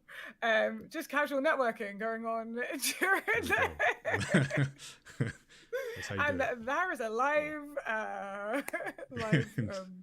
demonstration of how it's done. Oh, is my camera frozen? Oh, we lost we Tazzy. lost Tazzy's camera. I think we lost Tazzy. Is it just my camera or is it my voice as well that you've lost? No, it's just your camera. Okay, that is weird. That is a bit weird. Let me just restart it. If anything, whilst you're fixing that, Tazzy, something came to my mind. So I was having a conversation with my partner the other day about this, and we were talking about how to build engagement and such, and it's not just about as you said, it's not just about the work that you do, but it is about how you present it. You need to have that clarity of what it is that you are doing, and it can't just be like a sense of like, oh, you know, like, oh, I post and such on socials. It's like, no, there has to be structure to it as well. For me, I think as I'm growing now, I'm having to learn that I need to have a structure to what is essentially my business and my pages and such, my social media. It's not enough to just be making the artwork, which is what I'd love to do. You know, I want to be able to make the artwork, and even for me, just posting it on social media, that takes so much effort. But to actually gain an audience and gain some repertoire in the industry, especially the gaming industry, where it is so volatile right now, there needs to be a structure of you know, almost like a bit like you're a business owner, like you're an entrepreneur. Like, you know, like even for me right now, we were talking about somehow doing a rebrand for my account, which I'll admit, because I know she's watching, I didn't take it too well when she first did it, and it took me a while to get it through. You got defensive. Yeah. But, no, it is about like, you know, having that clarity of like, right, this is who I am, this is the work I've done, this is what I can do for you. And people, and it's not just about like, you know, having it so that people can come to you and ask that. It's about having it be there on first initial sight so that they don't have to come to you, right? So you're skipping that part. I mean, it's like, right, I need this, and they know that we can provide that service. Yeah, for sure. Showing people like exactly it is what you're offering. So on that, what advice would you give someone who's just starting to build their network in the games industry, especially if they're attending events for the first time? I would say, first of all, it's having a level of confidence within yourself and your craft. For me, you know, like I have been very insecure about the work that I do. You know, I mean, as it being an independent contract, there is no security there. You know, there is no security in what you do. So, you know, is a bit tough sometimes to then have that confidence, especially in a networking setting, in a social setting, to be like, right, this is who I am. But if you're able to just confidently approach people, just confidently know how to present yourself and your work and your brand, it will help go a long way, especially like on the initial stages. And then I'd say as well, don't be afraid to start small and build up. A lot of things, because a lot of people, young people, have come to me for advice, especially because I'm one of the few. I say few, there are quite a few of us, but like the one of the few black illustrators out there who specialize in specifically anime and comics. There are a lot of people that have sought to me for advice and such, and then they always think that they need to start big, but I'm like, no, you can actually start off a bit small, especially with a portfolio and such, and then build from there. Like I started off, my first event like stand was, I think, back in 2023, 2024. Just had a table, and I think I had about 6 or 7 different prints, and I had some friends show up and support me, which gave me a lot of confidence to keep doing it as well. But now I've built up a portfolio of, I think, over 30 different pieces. And a lot of things that I've seen is people kind of start big and then put so much, especially the financial investment of it as well, because especially when it comes to printing artwork, it's not cheap. You're spending. Actually, I have a story I remember. So there was a friend of mine. I had been encouraging her to get into the market scene, get into doing events and such. She had great art style. It was something that was very, very appealing to a general audience, but still very attractive. Like, her art style was very good. It was very nice to look at her work. And she did her first event, and I said to her, try and start off small, don't go crazy with it, and also as well, expect the fact, and I guess this is another point as well, but expect that it might be a slow start. It might be a slow start for your business, and then things pick up from there. So she had done the opposite of all that. She had spent, she went all in. She spent like £500 on her first ever table, and it was in Notting Hill, and she didn't make any sales, which was sad. Also been there. Also been there.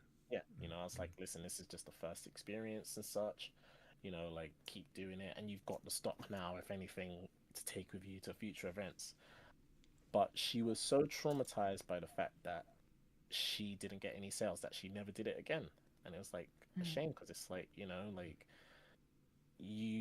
I can understand how it can be discouraging to think that nobody is going to support your work, but if you go all in, you stand so much more to lose, rather than having that foundation and building from there. I guess that disappointment is so much more drastic if you've put loads in and then get no sales, whereas if you've done a few, you're like, I only had a few prints anyway. Oh well, let's try again next time, right? And I think it'd be overwhelming for your audience as well. If it's the first time being exposed to you and you've got loads of prints, it's like, which one do I choose? But if you're slowly building up as you're building your audience up, then you'll get repeat customers that will then be like, oh, I got this one last time, so I'll get this one this time. Or I remember seeing those last time, and this time I'll get one, and the next time you've got a new one and they're like, oh, this is new, I'm gonna get this. So definitely there seems to be a lot of value in that. And it can even transition to other industries as well. Like for you, as you work as a content creator. Imagine like, oh, you start a TikTok, and you obviously started off with doing like a couple of recordings or whatever. Imagine like, oh, here's like 100 recordings just uploaded on one day, on your first day. It's like, it's like, Yeah. you know, it's like, and then you're like, oh, but nobody's engaged with my content. It's like, people don't even know what to begin with you. Yeah, like for sure. So what game has had an impact on you recently? Recently, Yeah. you know what? It's actually a game called Dragon Ball Gekishin Squadron, which I have been playing quite a bit lately. It is very addictive. It's basically a Dragon Ball Z MOBA. So League of Okay. Legends, basically. Hmm. But Interesting. I mean, I mean- I've gone slightly off topic, but I kind of learned that I basically like. I don't like League of Legends. I can't stand it, and I don't know what I'm looking at. But if it's anything other than that, with different characters that I like, I love it. I love Pokemon Unite. I love Dragon Ball Gekishin Squadron. But no, what really impacted me is because it's a very poppy art style that that I have taken into my own artwork now as well. Especially it's, you know, very pop culture, very bright colors, very attractive, and it's something that I'm trying to incorporate, something that I've incorporated into quite a few of my prints, and it's helped me to lean into a more graphic design style as well. So it's a bit more general compared to just the niche of it being comics and anime, you know. Okay. So it's helped me to expand that. Also as well, I mean, it's just over here. Bear with me one second. Alright, so Here is one we made when I up went to earlier. America, We're I going met, loop here. so as I said, I met the artist Shinkiro, and I was revitalized by the game that I originally saw, Tatsunoko versus Capcom, and I'll show it here because I got it signed by him as well. So that's signed by Oh, him that's there. cool. And just actually revisiting this game as well, because I've still got my Wii as well plugged in. You know, it helped me to understand how I need to, you know, like especially how to appeal to an audience, like making sure my work is dynamic, um, it is eye catching, you know, and it's helped me to understand the composition as well, like, you know, like how to actually create a piece of work, you know, like how, like where to put the central characters and such, like studying this, you know, you've got the two main heroes at the front here, then you've got everything kind of falling in line, as it's two different sides as well, you know, everyone's falling in line, just facing each other, and then the two goofy characters there in the middle, you know. So yeah, those would be my two examples of what's recently inspired me. Nice. Love it. I love that you've got so much in terms of like just personal inspiration and like more technical inspiration, I guess I would call it, from it. Yeah, so we've been talking networking, but who says networking can't be fun? Young people, aspiring professionals, parents, and educators are all invited to our Cupcake and Gamepad Social. The event is all ages, and all ages networking, bringing together gaming enthusiasts and industry professionals for an unforgettable cupcake-fueled experience, which will be coming this summer. Yeah, we had a great one last year, which was also the first time that we done a video game triathlon format rather than your regular sort of like esports tournament. Yep. Just to allow it to be a bit more open, a bit Just more something accessible. a bit different. Yeah. Yeah. For those that might not normally might normally find like an esports competition quite intimidating. This was like a bit more entry level, bit easier for everyone to get involved. But yeah, lots of cupcakes. Cupcakes were good as per. Definitely. Also, we got some really cool selfies. I was actually looking at them last night because it was at Samsung KX, and they gave us some phones to take photos on. and it's like the flip ones. Yeah. Yeah, me and Shania had a lot of fun. You guys. I think, funny enough, me, you, and Shania all being in the same room is always just chaos and hectic. Yeah. Like we're just always just chaotic energy. So yeah, it's really. I was looking through the selfies. There's some great ones on there. But yeah, looking forward to doing it again. Looking forward to more cupcakes. Looking forward to like offering that opportunity for people to talk to each other. So if you're interested in coming, make sure you're like in the Discord and signed up for newsletters and stuff like that, and here on the live streams, so that we can give you the exact dates once we're ready to announce those. Yeah, we're almost there. Alex, stick around for a bit if you can. Just stay right where you are just for a few minutes while we wrap this up, and then we'll let you go. But thanks for joining us for this segment, and then Tazzy and I will recap and wrap up for the launch live stream that we're going to do right now. Yeah. All right, nice. Thank you for having me. There we go. No worries. So yeah, we're here at the end of another live stream. Anything you want to say, Tazzy? Anything I want to say? Yeah. Yeah, thank you for everyone for joining us. It's been great actually. I've had YouTube chat and Twitch chat open. So over on YouTube, Stanmore Studios has actually joined us, who cool. stopped by our booth at last MCM and have said that they're coming to this coming MCM. So looking forward to seeing them there. Yeah. Neo Sprites is also going to Forgot be... we were streaming on YouTube. I need to... Neo Sprites also said that they're going to be on YouTube at MCM. Crossing miles. But yeah, thank you so much everyone for joining us, and everyone that's been a guest today. It's been some great conversations. And I think oh, actually, I'll let you finish. I'll let you continue. Sorry. Yeah, but as well as those that have joined us today, thank you. Paladin just said YouTube is the forgotten child. Sorry, those. It's there. It's in the back of my mind. I knew it was there. I knew it could handle itself. Sometimes Twitch needs a bit more attention. That's what it is. But yeah, as well as everyone that's been joined us live today, thank you to the 40 who took part in the photo campaign. So we'll be releasing the photos later in the month. So make sure you're following Mermaid on social media. So we'll post those. Also, thank you Barclays Eagle Labs for hosting our Liverpool photos. That was a lot of fun. Taking a trip to Liverpool. We didn't actually mention that. So we did. Yeah, we didn't get a vlog of that, but next time, hopefully next time. But yeah. My camera.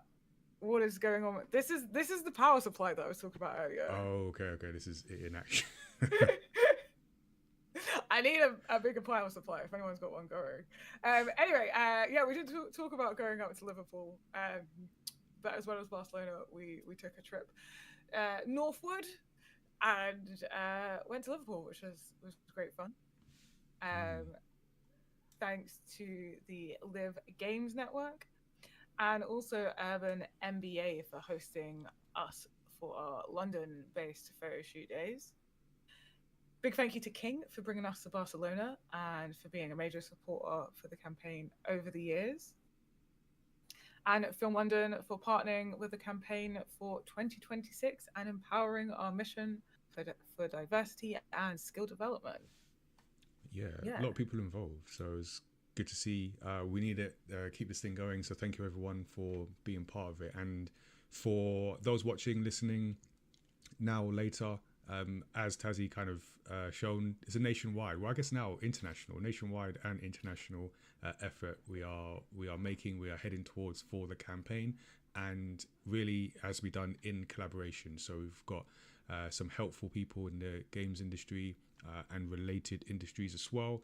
And this is our yearly call for the games industry and everyone watching to share the message and answer the question, do I look like a gamer? So you can shout our campaign website, shout out on socials as we reveal the campaign 40 later in the month. And yeah, we've been able to get this far with the help of some great organizations who have been very helpful in different ways, not just in video games. So there is room for more. So if you are an organization who would like to get involved in what we are doing, then get in touch. We have an email, we have a Discord, we have socials. Get in touch. We would love to work with you and see how we can continue spreading. Also, where's David in Colombia? We need to get on that. Yeah, we've got to go to Colombia, but that's the mission now, to take this to Colombia. So we've got that as well. But yeah, outside of the campaign, just let people know that if you are a young person, young aspiring creative professional, you want to get involved, as we do our campaign events, you could also get involved in the Showrunners program. So it's our work experience initiative for aspiring creative professionals. Gives people hands-on experience working across events, content creation, and the delivery of the campaign. So the events we've mentioned are all spaces available for people to do work experience, and that's one of the things that we are continuing to do. We've done it previous years, but letting people know you can get involved, so you can find out more and apply as well. We are on the lookout for people who would like to gain some experience. So email us, showrunners@mymatter.com, and just check out mymatter.com to see what you might be in for as well. So and last thing is the podcast. So check out the podcast. We're on season 8 of it. We've got some episodes, some special episodes, some very anime themed episodes, a run of like 4 episodes on different anime topics or stories. So check that out. Also have as well as anime discussions, other discussions on stories across pop culture, and interviews with creative professionals. Like I said earlier, we've got a good discussion with anime industry expert. So lots to get involved with the campaign, with My Matter in general. Thank you everyone for joining us for this camp. I almost forgot what this was, for the launch of our 2026 Do I Look Like a Gamer campaign. More to come online and in person as well. Remember to find us at Comic-Con. But for now, that is it. We'll see you all again soon. Take care, everyone.